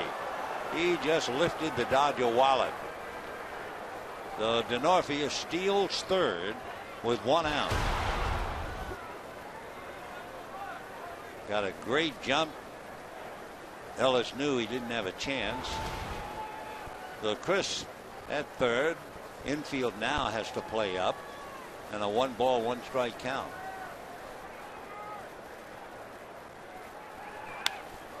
And a drive to right. Ethier going back, and this thing is going to wind up off the wall. The run scores easily, a booming double for Alonso, and that makes it 7-1 in favor of San Diego. So 2 doubles in the inning. For Alonso, he picks up his second RBI and his second hit. That thing almost got to the bullpen, but hit the base of the wall. So 7-11 for the Padres. 7 runs, 11 hits. Dodgers, a murmur of protest. 1 run, 2 hits. And ball 1. For the Padres, they've had 4 doubles in the game.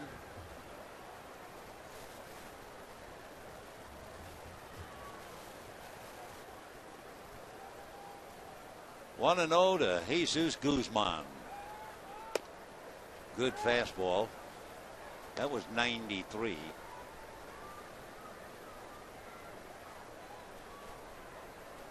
Dodgers and Padres tomorrow night. Clayton Kershaw, Tyson Ross. Dodgers then go east, play Baltimore and the New York Mets. Another strike. Dodgers return from the Mets series, and they play Milwaukee, Colorado. They'll pause and go to San Francisco for 3, and then come back and play Arizona, Miami, and Washington. That gets you into the middle of May. 1-2 in the dirt. So Alonso holding at second with 1 out. It's been Capuano, Guerrier, and Wall. We just can't tell you what happened to Capuano. He wanted to stay in, but it did look like he hurt himself, and wiser heads prevailed, and he came out in the 3rd inning after walking the leadoff man. There's a hopper. Great diving stop by Sellers to get him. Wonderful play by Justin. And over to third goes Alonso. He's something with the glove. Take a look. Diving catch and then get up and nail his man.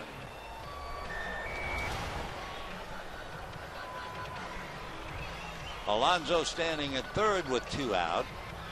Padres breezing 7-1. And here's Jerko.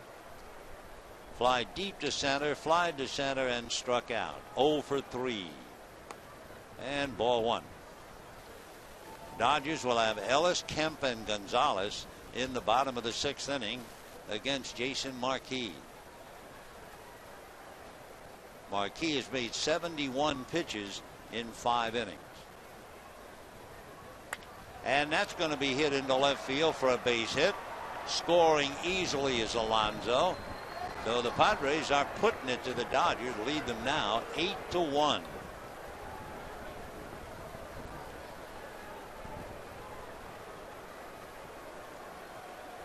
Padres. So Rick Honeycutt, Kyle Blank. watching his young pitcher Josh Wall, have no idea what Wall did prior to being called up. For all we know, he might be in several consecutive games.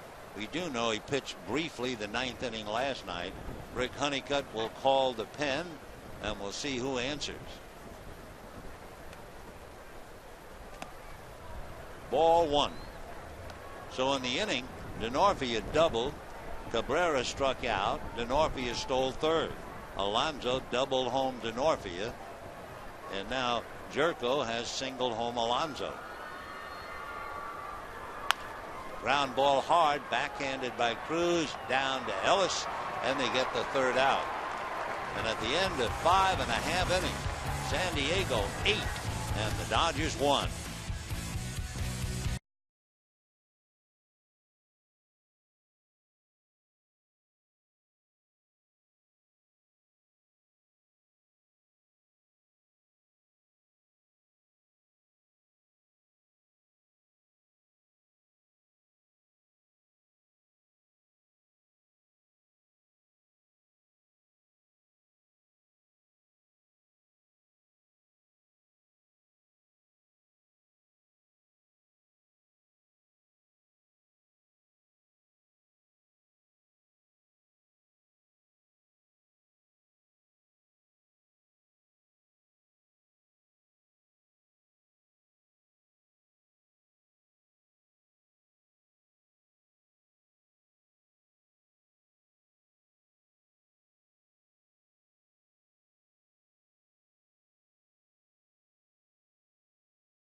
The trivia question, it had to do with the two managers. How many home runs has Don Mattingly hit in 39 career at-bats against Bud Black? Well, we figure out what number you picked, and we'll give you the answer. There it is. He hit 2 home runs. Mattingly's most frequent victims all gave up 4 home runs to Don. Interesting, perhaps, that 2 of the 4 were knuckleballers. Charlie Huff and Tom Candiotti each gave up 4. Mike Gubza gave up 4. Jack Morris 4. And by the way, Mattingly hit 1 home run against Jeff Sellers, Justin's father. So here we go now with Mark Ellis against Marquis. Josh Wall has made 29 pitches in his 2 innings. Paco Rodriguez begins to throw in the Dodger bullpen. That's a strike. Mark Ellis flied to center, fly deep to center, and scored Uribe with the only run as Paco getting ready. 1 ball, 1 strike. Ground ball to short. The long throw by Cabrera. Nice stretch by Alonso. 1 away. Center fielder, Matt Kemp. Matt Kemp flied to right in the first inning. Came up with a runner at first and 2 out in the 3rd inning and struck out. But as we mentioned earlier, he has always had a rough time against Jason Marquis. Matt Kemp 0 for 2 tonight, has 3 hits in 22 at-bats going up against Marquis. The interesting thing, we mentioned it the other day about Matt, he swings and misses a lot. Normally you'd figure he'd pull 1 foul down the line, rip 1 foul the other way. Back in 2006, when he first missed 35% of the pitches. That's another strike. that rate would drop down several years later to 24%. But this year, it's back up to 35%. So it's almost like it's 2006 all over again. 0-2. And he's caught looking this time. So Matt Kemp goes 0 for 3, strikes out twice. 4 strikeouts for Jason Marquis. And the batter, Adrian Gonzalez.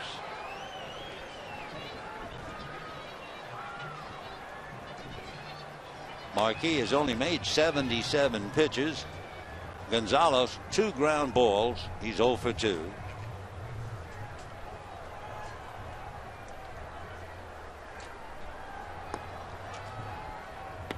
And ball 1.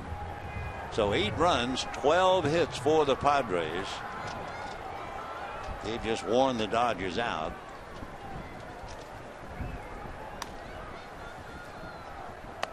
Off the plate. For the Padres, only Cabrera, who is 0 for 3, and Marquis 0 for 3. Everybody else having some fun. Led by Denorfia's 3 hits. Ground foul, 2-1. Adrian hitting .380, 0 for 2. Third time around for the Dodger lineup against Marquis.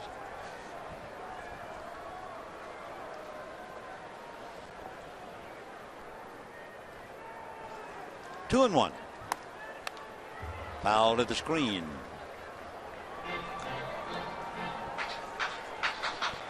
Dodgers certainly would like to finish this series on a high note before going out on the road to Baltimore and to the New York Mets. 2-2. And off speed, and he was way out in front of it. 5 strikeouts for Jason Marquis. Dodgers go quietly in the 6th. At the end of 6, 8-1 San Diego.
He's striking out twice, the last time looking.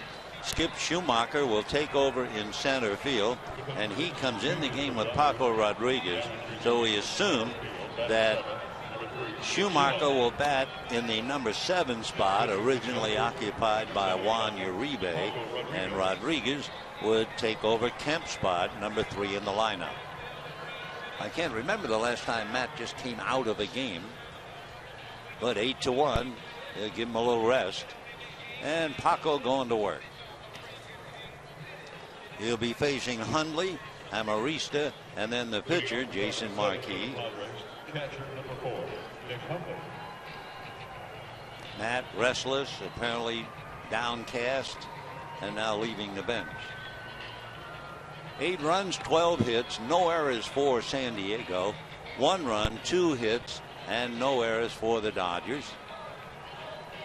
The Dodgers using Capuano, Guerrier, Wall, and now Rodriguez.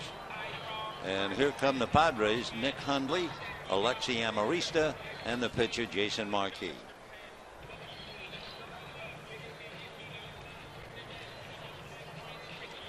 For Marquis, the way he is pitching tonight, really no surprise. Remember, we told you this is the 16th game in his career for Marquis, and his earned run average against the Dodgers in his career, 2.6.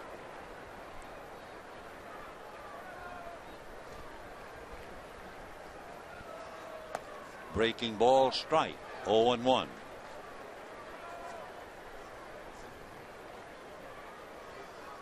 Marquis bundled up in the dugout. 0-1. That's a little low. 1-1 to Hundley. Walked in the first inning, had a scoring fly ball in the third, and then doubled and scored in the fifth.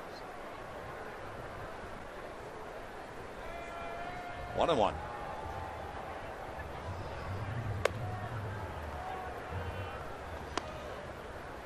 Two and 1. Paco Rodriguez, good size, 6'3", 220.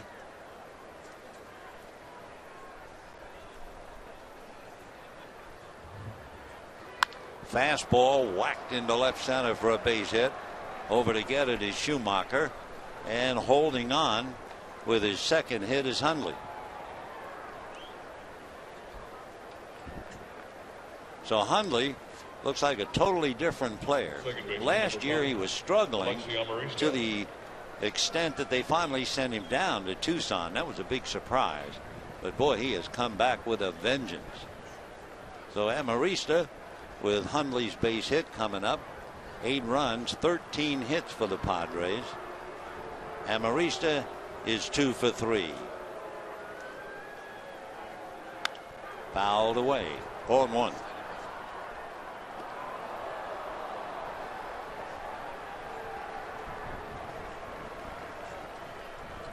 Padres scored 4 in the first, 1 more in the third, 1 in the fifth, 2 in the sixth, and trying to get some more in the seventh. Popped in the air, foul. Cruz coming over, no play.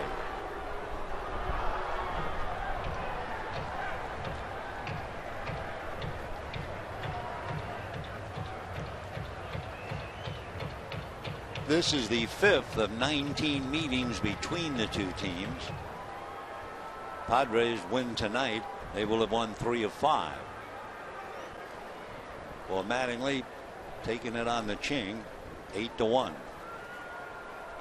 Breaking ball popped up. Now let's see. Sellers is calling. So they get Amarista on a pop fly. 1 away. So be sure to join the Dodgers Saturday, April 27th at 6:10 p.m. They face the Brewers. Their first 40,000 fans in attendance take home their own Dodger sports bag, compliments of United Airlines. For tickets, visit Dodgers.com/promotions. Well, while the Dodgers are taking it on the chin tonight, 8-1 against San Diego, Milwaukee Brewers outlasted the Giants 10-8. Barry Zito started that game for San Francisco. He was 2-0. He had an earned run average of 0, and he allowed 9 runs in 2 2/3 innings. 0-1 the count to Marquis. They're not holding Hundley. They don't think he'll do some running.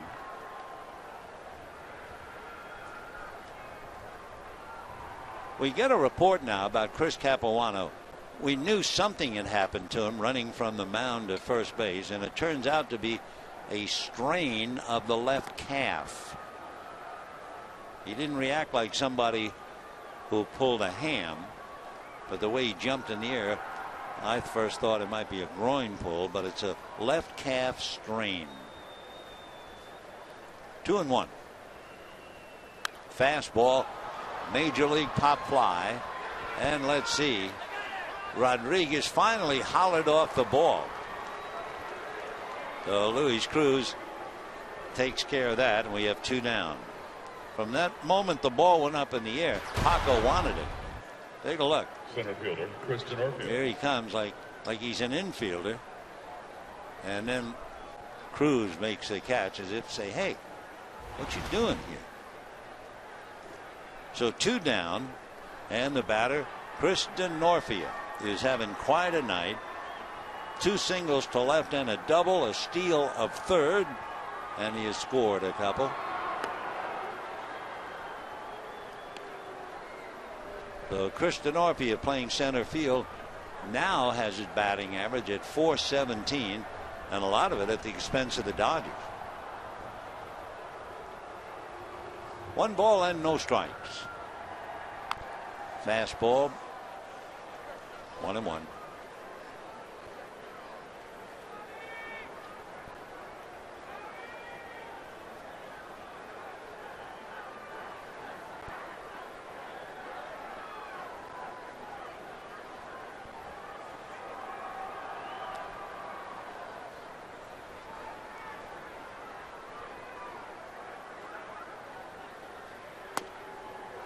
That's a little low. Capuano, Guerrier, Wall, and Rodriguez tonight, and Kershaw tomorrow night. Clayton making his own mental notes how to pitch tomorrow against the Padres. 2-1. 2-2 to Chris Denorfia.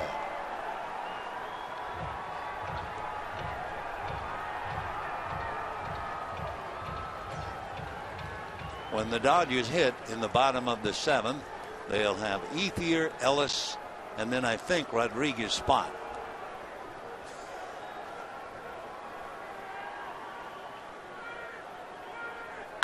Ground ball hard. Nice pick by Cruz, and they get the 4s. So Denorfia loses another base hit on a fine play by Luis Cruz, and it's still 8-1 San Diego.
See the new model year lineup at JaguarUSA.com.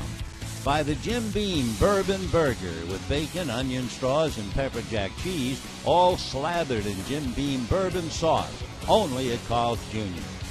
And by your Southern California Chevy dealers. Bottom of the 7th inning. In the aftermath of saluting Jackie Robinson last night, the Dodgers have been pummeled. They trail 8-1 to the Padres, and we go to the bottom of the 7th inning. We had mentioned how well Marquis had pitched against the Dodgers in his career, and the fact that here at Dodger Stadium he was 4-3. But what's remarkable, his earned run average at Dodger Stadium right now is 2.4, for his career. So of all the active pitchers not pitching for the Dodgers, it's Marquis, the lowest ERA at Dodger Stadium of any other pitcher. 1 ball and no strikes. Ethier pulls it down the line foul. 1 ball and 1 strike.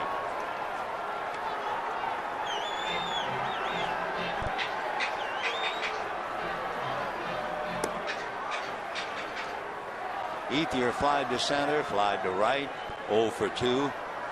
He and Matt Kemp have not had any success against Marquis. Ethier 0 for 2 is 3 for 29. So that would get him down around 100.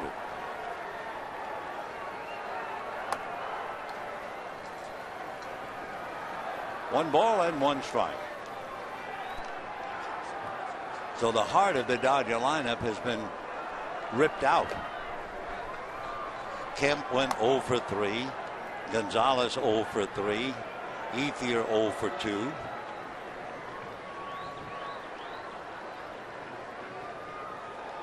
Two balls, 1 strike.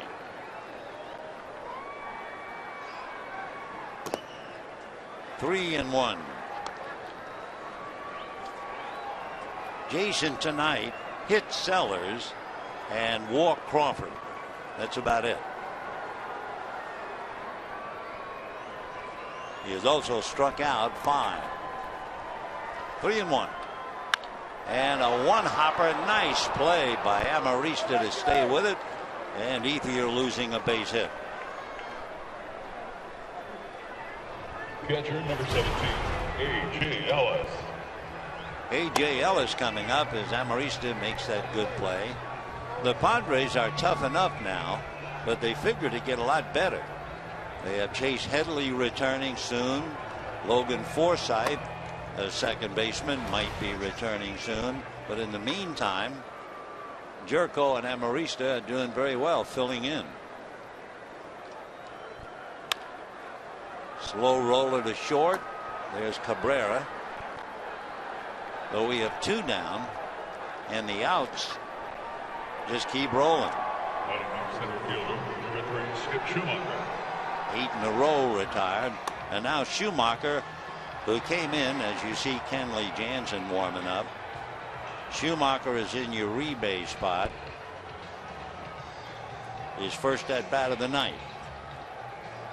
Skip finishing up in center field for Matt Kemp. And ball 1. 8 runs, 13 hits, no errors for San Diego. 1 run, only 2 hits for the Dodgers. Marquis has been just great. That's a strike. 1 and 1. So a veteran, 14 years in the big leagues. Everybody knows he can pitch, and he's putting on public display tonight. 1 and 1. Ball 2. Schumacher hitting 154.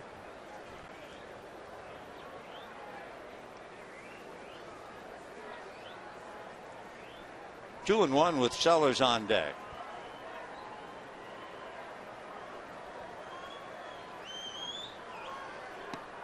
And ball 3. The paid attendance tonight, 35,898. 35,898. Hope you'll be out here with us tomorrow night. Clayton Kershaw against Tyson Ross. Another strike. Marquis had very good control. Hit 1 batter, walk 1. By the way, we get the report that tomorrow's game is now a sellout. So we don't want you to inconvenience yourself if you don't have a ticket now in your possession. Guzman and Denorfia. It's Guzman. Dodgers just roll over quietly. 3, 6, 9, 10 in a row retired by Marquis. A big lead, 8-1.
Nissan and Nissan's Best Choice sales event.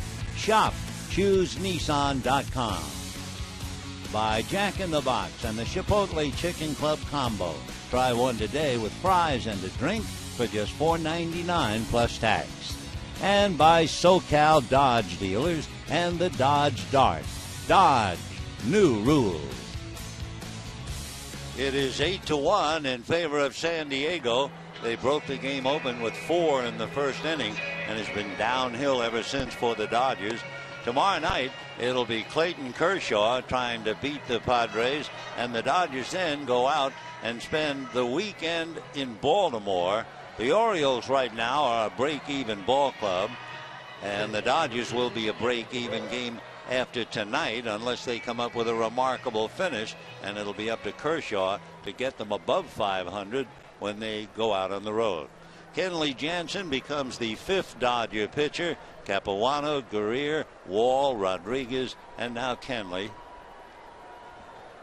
Jansen will be facing Cabrera, Alonso, and Guzman, and we move into the 8th inning.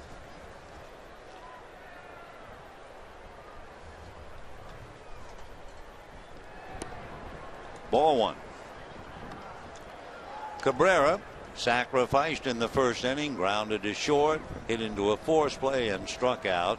He also stole a base, and remember, he fouled a ball off his right knee for last at bat. They check nose swing, says Paul Schreiber.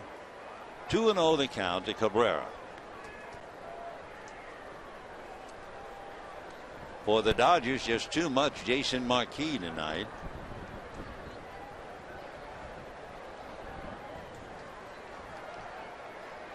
Two 2-0 to Cabrera. The wind continues to blow hard left to right. We've had as much prevailing wind as we've seen in any game here, and yet it has not really figured in the game itself. Might have been a couple of balls early in the game that were cut down, but it didn't favor any ball. Still 2-2 to Everett Cabrera.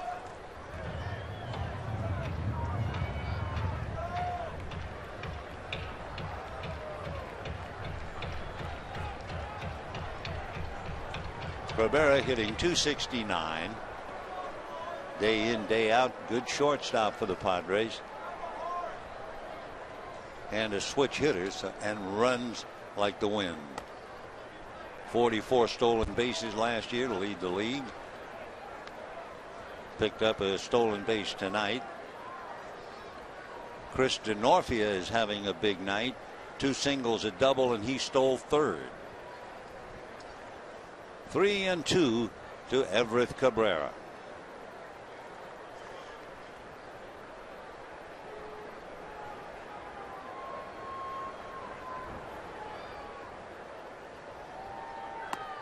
Big swing, and down he goes. So Cabrera strikes out a second time tonight. Jansen picks up one, and the batter now Yonder Alonso.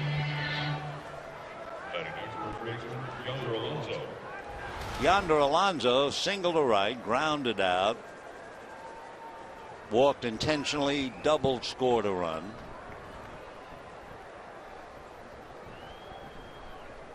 It was Alonso in the second inning who hit the ground ball to Adrian Gonzalez. Capuano left the mound to get to first and suffered a strain of the left calf. Stayed in to pitch to Guzman in the third inning, walked Guzman, and they lifted him. 0-1 the count to Alonso. 1-1. For the Dodgers offensively, the last 10 in a row have gone down. They only have 2 hits and 1 run in the game. 1 ball, 1 strike. Pulled off the glove. Boy, that thing exploded into right field. So Yonder Alonso rips one. That's his 3rd hit of the night. And the batter will be Jesus Guzman. So that's 14 hits for the San Diego Padres. They're not bothering to hold Alonso. Adrian goes back to a depth. You're lucky that thing didn't rip the glove right off his hand. Jesus, single to left, walk, fly to right, grounded to short.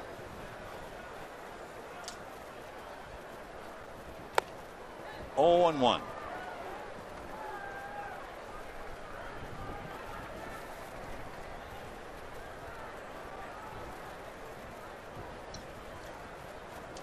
Boy, that's a pounding. 8 runs, 14 hits for the Padres. 1 run, 2 hits for the Dodgers. High fly ball. Schumacher is there. Wind will make you dance a little. So back to first base goes Yonder Alonso, and we have 2 out in the 8th inning. MLB.com at bat. That's the #1 source for live baseball everywhere you go. Available for iPhone, iPad, Android, and BlackBerry 10. At bat, well, it delivers Dodger baseball with live audio, pitch tracking, stats, news, highlights, and more. So text at bat to 31826 or visit Dodgers.com for details. So here's Jed Jerko. Fly deep to center. Good play by Matt Kemp. Then fly to center, struck out and singled. And the pitch in for a strike. Cabrera of the regulars is the only one without a hit. Everett Cabrera 0 for 4 with a stolen base, has struck out twice. 0 and 2 the count to Jed Jerko with Kyle Blanks on deck.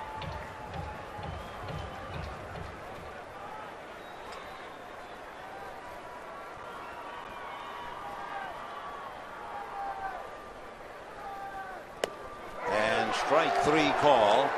So Jansen gets 2 strikeouts, gives up a base hit, a man left, and we're heading for the bottom of the 8th. 8-1 San Diego.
Out by nailing Ellis, chasing a breaking ball, and a bunt foul for Capuano. Then you saw Ellis nailed. Kemp went down twice, and strikeout number 5, Adrian Gonzalez. He has also retired 10 in a row. He's allowed just 2 hits and given up 1 run. And he might not have given up the run, except he hit Justin Sellers, and that gave the Dodgers the opportunity. So it'll be Sellers leading off, hitting 171. Grounded out in the 5th, 0 for 1.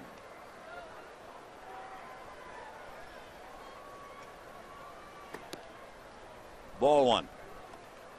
Marquis has now made, right at the moment, 95 pitches.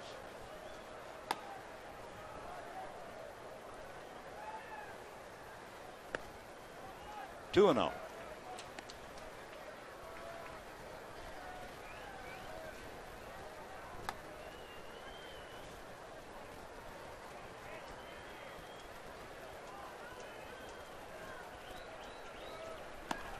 in there. Sellers will be followed by Luis Cruz and then Carl Crawford. Down in the San Diego bullpen, hard throwing Andrew Kashner begins to loosen up. Sellers a fly ball to left field. Guzman has plenty of room. One away. So one out in the eighth, and Luis Cruz, who hit the ball hard in his first and only at bat, but he lined out to Chris DeNorfia. Lewis hitting just 108 and trying to come out of it.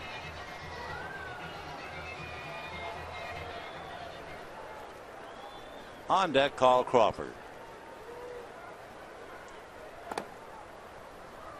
0-1. Pretty good change.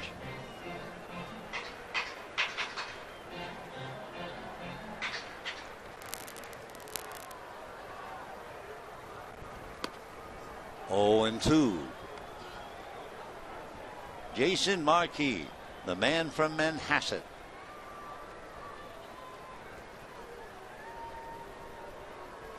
And 2. Fouled away. Marquis' biggest year, he won 15 games for the Cardinals in 2004 and won 14 games for the Cardinals in 2006. Then won 15 for the second time with the Rockies. A one hopper at Amarista, and that will do it for Cruz, who has hit the ball hard twice. It's also the 12th in a row retired by Marquis. The last Dodger hit was A.J. Ellis, single to center with 2 out in the 4th inning. So he has really had it tonight. Carl Crawford has fly to center, walked and popped to short, hitting .380. Ball 1.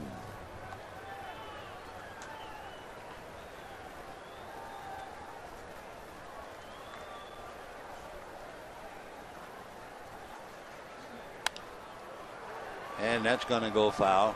Marquis now has made 103 pitches. Now that one was 104.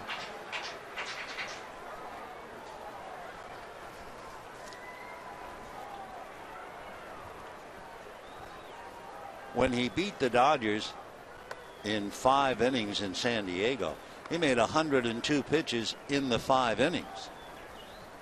So here he is with 2 out in the 8th. He's retired 12 in a row, and he's made 105 pitches.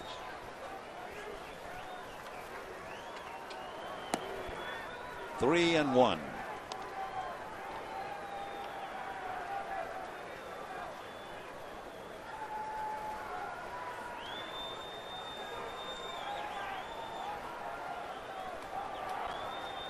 And that's going to hit down the line, roll into the corner, and Crawford on his way for 2, and he's in there standing. So that breaks the string.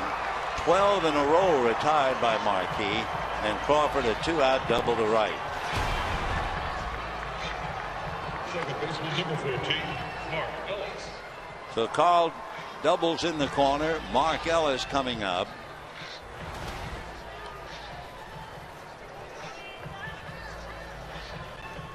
Jerry Hairston comes out on deck. He would bat in the spot originally occupied by Matt Kemp. Mark Ellis flied to center, had a scoring fly ball with a fly ball to center, and then last time I've grounded out. And I think Bud Black's decided, look, it's been Marquis' night, but he's made 107 pitches, and why not get him out of there? Will Venable will go into center field.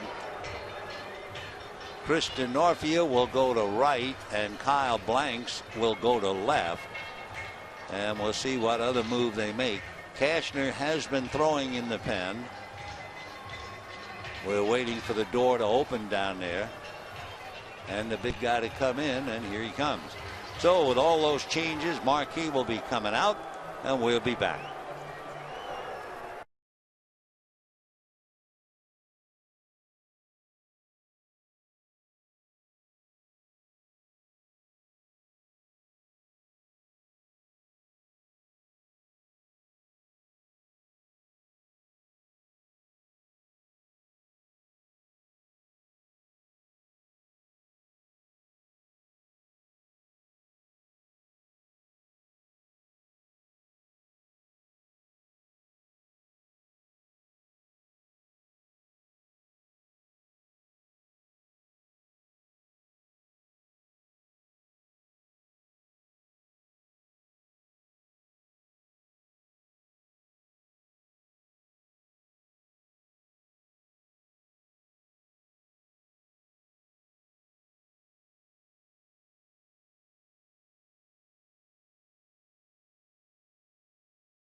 pitch. He turned in a terrific game tonight. 107 pitches. He went 7 2/3. At one point retired 12 in a row, allowed 1 run and 3 hits. Struck out 5, walked 1. So he continues to pitch extremely well against the Dodgers, and particularly here at Dodger Stadium. And now Andrew Cashner tuning up to face Ellis, and if Mark extends the inning with 2 out, Jerry Hairston. The outfield now has been switched and rearranged. Kyle Blanks is in left field. Will Venable is in center, and Chris Denorfia will move to right. So Denorfia, who did a good job in center field battling the wind and done an excellent job with the bat. So here's Mark Ellis trying to get Crawford home. Mark hitting .292.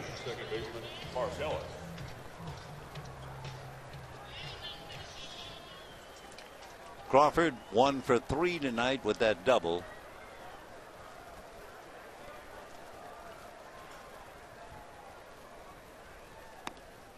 And ball 1. Cashner throws very hard. He has been clocked as high as 100.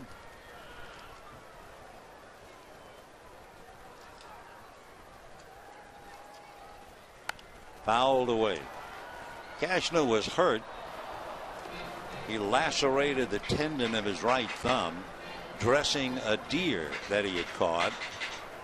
So he was a little behind in spring training, but here he is.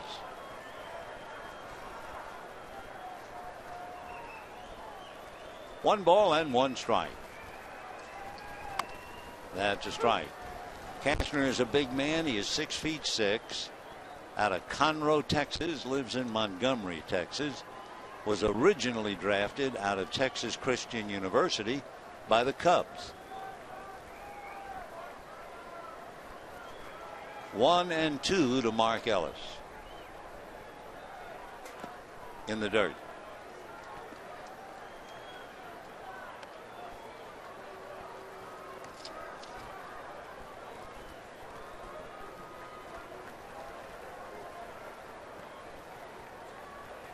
Andrew last year had 52 strikeouts in 46 innings. So you know he throws hard. 2-2. And ball 3.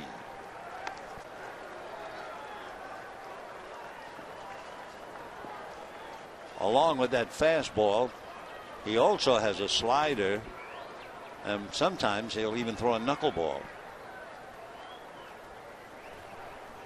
3-2. Fastball foul back. That fastball was clocked at 98. So on a cool night you can still find some heat from Andrew Cashner.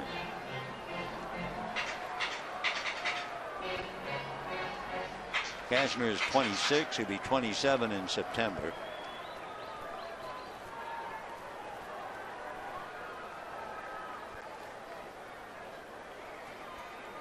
Three and 2 to Mark Ellis. Fastball lifted to left center and deep. Here comes Venable. Here comes Blanks. Wow.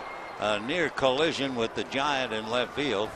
Venable, as the captain, figures to handle those balls.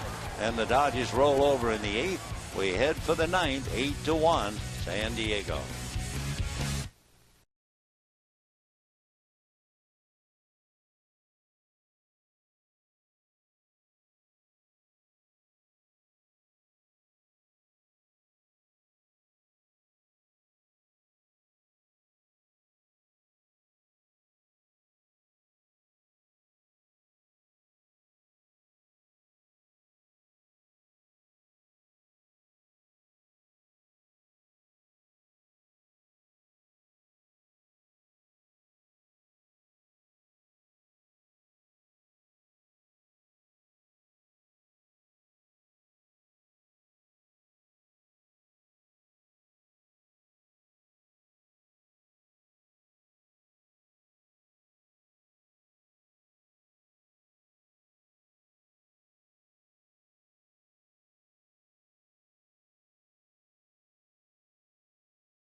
inning.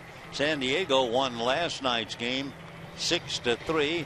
Bud Black checking his lineup and checking the Dodger maneuvers. For the Padres, they found a new home. They're 5-1 in the last 6 games at Dodger Stadium. San Diego getting well. The Dodgers, meanwhile, made 3 changes. First of all, Brandon Lee will pitch an inning. Dodgers also bring in Ramon Hernandez. He's on the right side of the screen. He's the first baseman, giving Gonzalez a rest. And Jerry Hairston goes into left field. So both teams making a few changes. And we're in the 9th inning. Kyle Blanks, followed by Nick Hundley, and then Alexi Amarista. The league trying to get some outs. Slider away, ball 1. Clayton Kershaw and Tyler Ross tomorrow night, final game of the series before the Dodgers go east to Baltimore and New York for the Mets. Low fastball, Blanks went after it. He singled and scored a run, doubled, struck out, and hit into a force play. 1-1. Off speed, did he hit him? Yep. He hit him with a change, and Big Blanks goes to first base. Brandon Lee, raised in Honolulu, although he was born in Sacramento. Brandon 6'2", 210. Turned 30 1 month ago.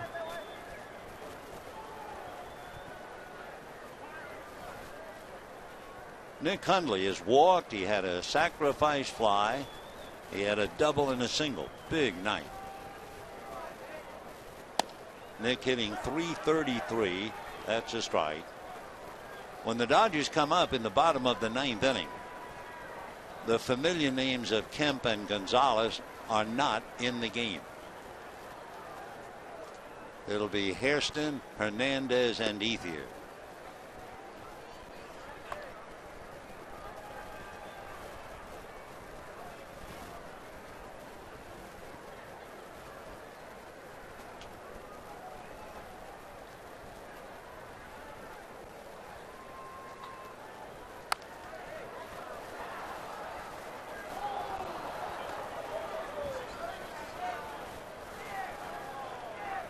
One ball and 2 strikes, the count.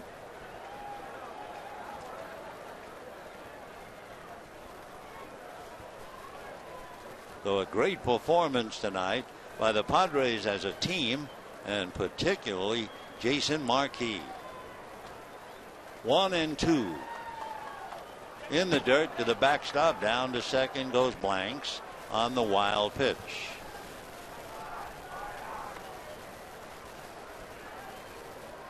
It's been Capuano, Guerrier, Wall, Rodriguez, Jansen, and now Lee.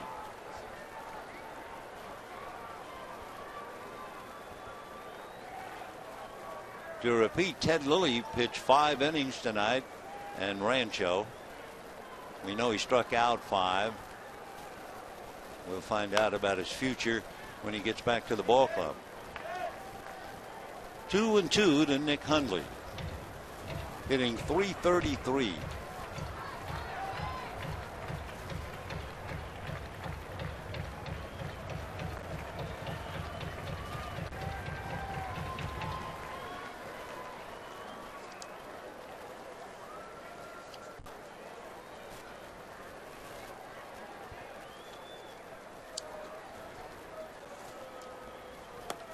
One thing the Padres have certainly done tonight, they have hit well with runners in scoring position with 14 hits and 8 runs. Coming into this game, the batting average with runners in scoring position, the lowest in the league. The Padres were hitting 200. The Dodgers were hitting 174. And the Cubs 141. So the Dodgers the lowest average with the bases loaded, and the second lowest with runners in scoring position. And in the dugout, it's the old story. Anybody got some ideas?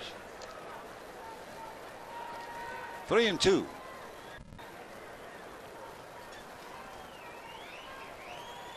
And that's going to be hit to the gap. Ethier chasing as it slices and comes to him. Tagging up at second is Blanks, and he goes to third. So kind of a room service fly ball. One away, and Blanks now at third base. So Hundley makes an out, but he gets his man over and hit the ball well. Now the batter is Amarista. Single to right, fly to center, single to center, and popped up. 2 for 4.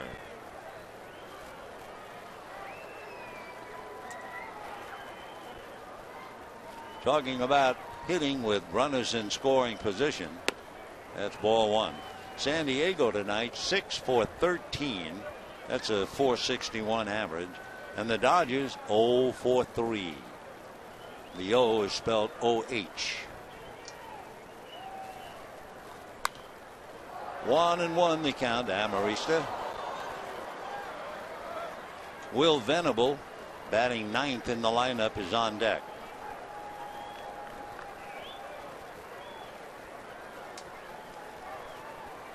One out, ninth inning, 8-1, favor the Padres. Dodger infield back with a runner at third. They're just looking for outs now. Foul back.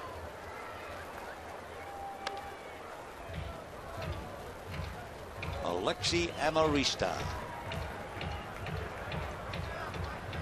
5'7", maybe a little more than 150 pounds, but not much more.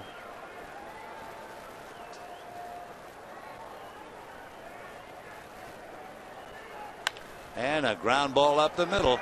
So now they are 7 for 14 with runners in scoring position. Amarista makes it 9-1 Dodgers. So Amarista comes up with his third hit and another run batted in. Center fielder number 25, Will Venable. Will Venable hitting .250 late in the game, finishing in center field.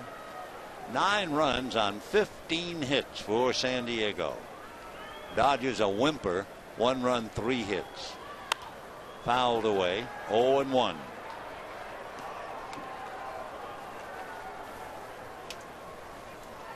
Will 2 home runs, 8 runs batted in. For the Padres this year, most runs in a game, 9, April the 9th against the Dodgers. They beat them 9-3 in that game. It's 9-1 tonight. Venable, a long fly ball to left. Hairston goes back and makes the catch. Going back to first is Amarista. So 2 out, and the batter will be DeNorfia. So tying with 9, most hits in a 9-inning game, 11. That was against the Dodgers April the 10th, and tonight they have 15 hits. So they have really given the Dodgers a bad time, and they're on the way to winning 3 of the 5 meetings. Not bad for a club listed last place. DeNorfia, 2 singles and a double, a steal of third. Did well in center field. Nice save by Ellis. Ball 1.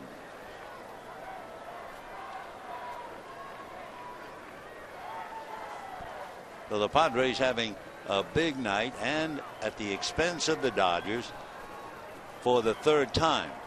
2nd time in runs, 1st time in hits. That's a strike. 1-1.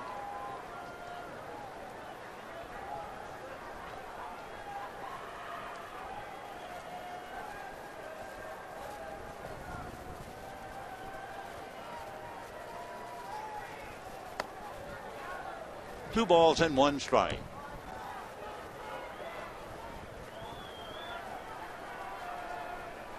Dodgers in the 9th inning will have Hairston, followed by Hernandez, and then Ethier. That's a strike.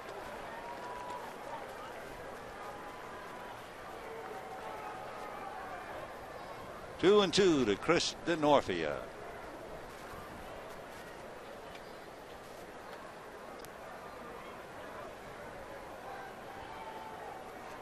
And a ground ball to first. Hernandez, a catcher playing first, makes the good play. However, the Dodgers give up yet one run on a hit batter and a base hit. We head for the bottom of the ninth, 9-1 San Diego.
Really never threatened because San Diego got 4 in the first inning.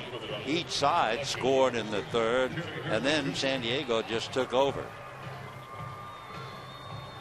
San Diego scored 1 in the 5th, 2 in the 6th, added another for window dressing in the 9th. So the Dodgers will have Jerry Hairston to lead it off, then Ramon Hernandez and Andre Ethier. A little man has had a big night tonight. That's the second baseman of the Padres, Alexi Amarista. He might be only 5'7", but he plays a big part in the Padre games. Tonight, he knocked in 4 runs for the 3rd time in his career. And he has 3 hits tonight with runners in scoring position. And 2 of the 3 hits came with 2 outs, the toughest kind of a hit to get. For San Diego, another insight into the game. 4 leadoff men have come around to score. So it's been all San Diego since the very first inning. That's right.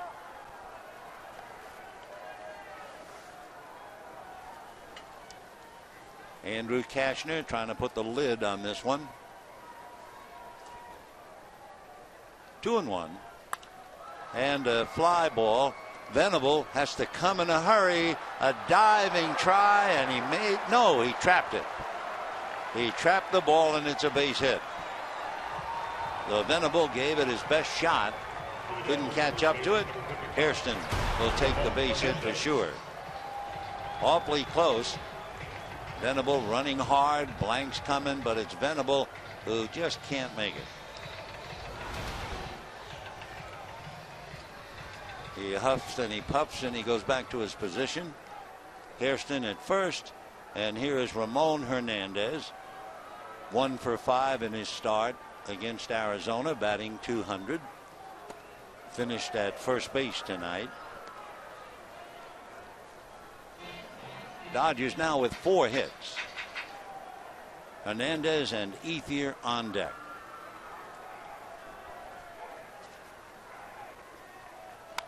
And a fly ball to left, racing over his big blanks. Makes the catch. Holding on is Hairston, and we have 1 out, 9th inning. Right fielder, number 16, Andre Ethier. He and Matt Kemp knew going in that they were going to struggle against Jason Marquis because they have throughout their careers against him. And Andre 0 for 3. Fly to center, fly to right, grounded to second. On deck, A.J. Ellis.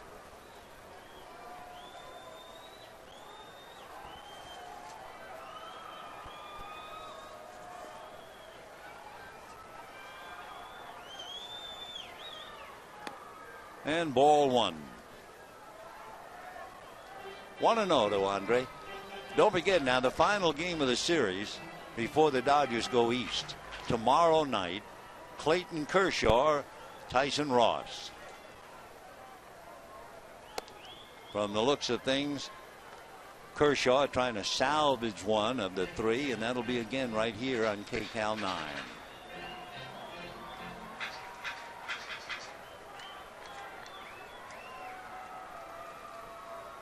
Two and 0.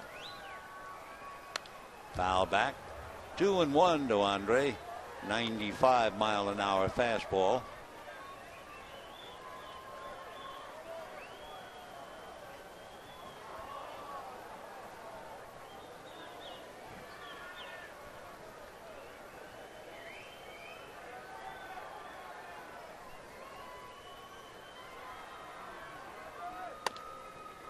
High and away. 3-1 to Andre.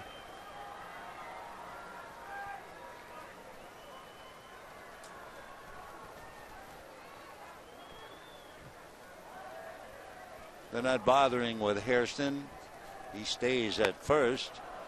3-2 the count to Ethier with one out here in the ninth inning.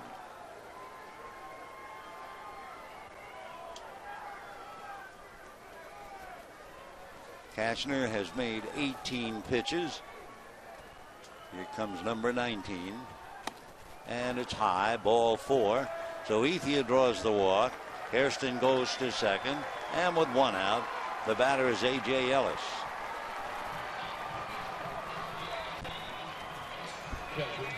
Cashner came into the game. This is his 5th game. In 8 innings, he had struck out 7. He has faced 6 batters tonight, has not had a strikeout. Ellis has struck out early, single, grounded out. All of those at bats against Jason Marquis. Good fastball for a strike. That was 97.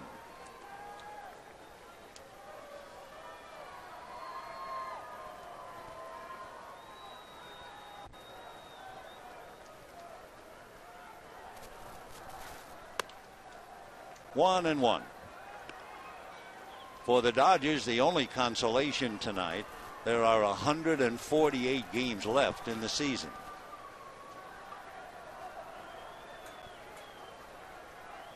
One and one. 1-2.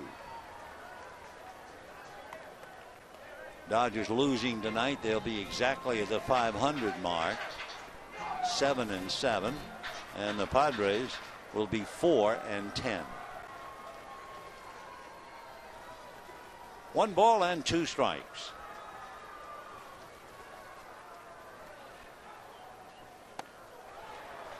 Good fastball at 98. Ellis, I think, asking the plate umpire if he swung at a strike. So Cashner picks up his strikeout, the first. And with 2 out, the batter is Skip Schumacher. 9th inning, 9-1 San Diego. They've had a lock on this game really since the 3rd inning when they led 5-1.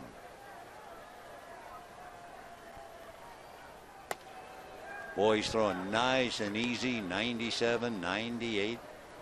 By the way, when the Dodgers send Clayton Kershaw to the mound tomorrow night, they'll have some confidence because Kershaw in his career is 8-3 against San Diego. Schumacher hitting 143.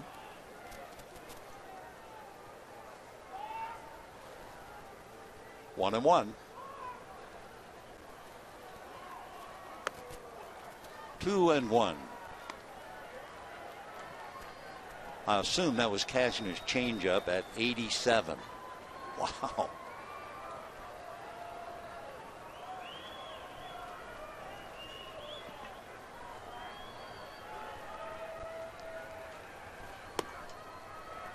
And ball 3. Cashner now has made 27 pitches. I'm sure they were hoping he could do it in less than that. On deck, Nick Punto. And there's ball 4. Well, we told you earlier about the Dodgers and how they have failed with the bases loaded. They had the bases loaded in the 3rd inning, and they got a fly ball to score a run, the only run they have. So here it's Punto with the bases loaded. To repeat the numbers on the Dodgers, they were 1 for 15 with the bases loaded coming into this game. That's less than a buck. 0.67. So this is their second chance to get a base hit and pick up a couple. And ball 1 to Punto.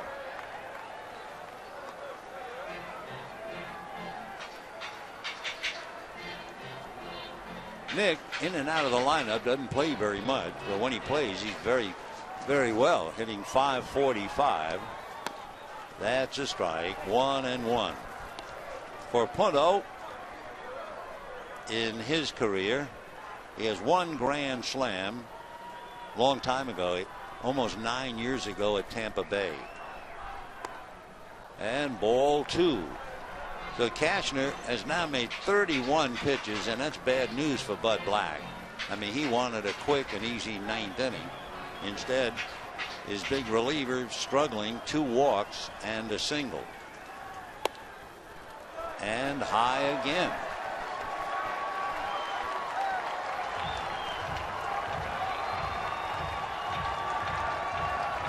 Bases loaded, 2 out, 9th inning, 9-1 San Diego.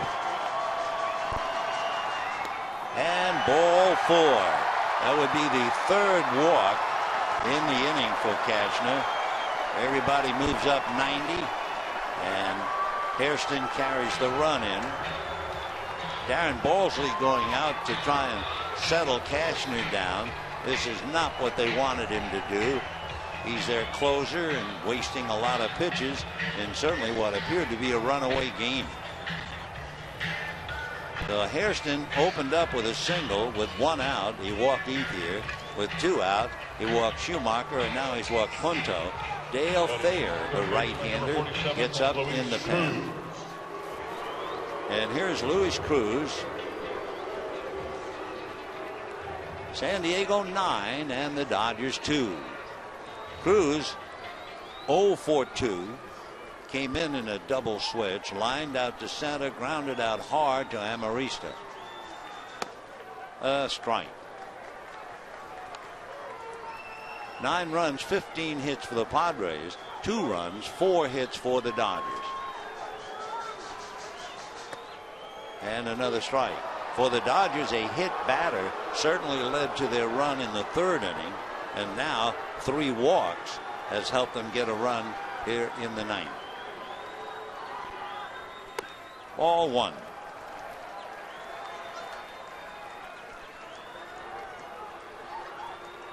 $35,898 were out here with us. If you can, hope you'll join us tomorrow night. 2-2. Cashner now has made 37 pitches. That really has to trouble Bud Black. Not to mention what it does to Darren Balsley, but Black is trying to walk it off. 37 pitches. 2-2 to Luis Cruz.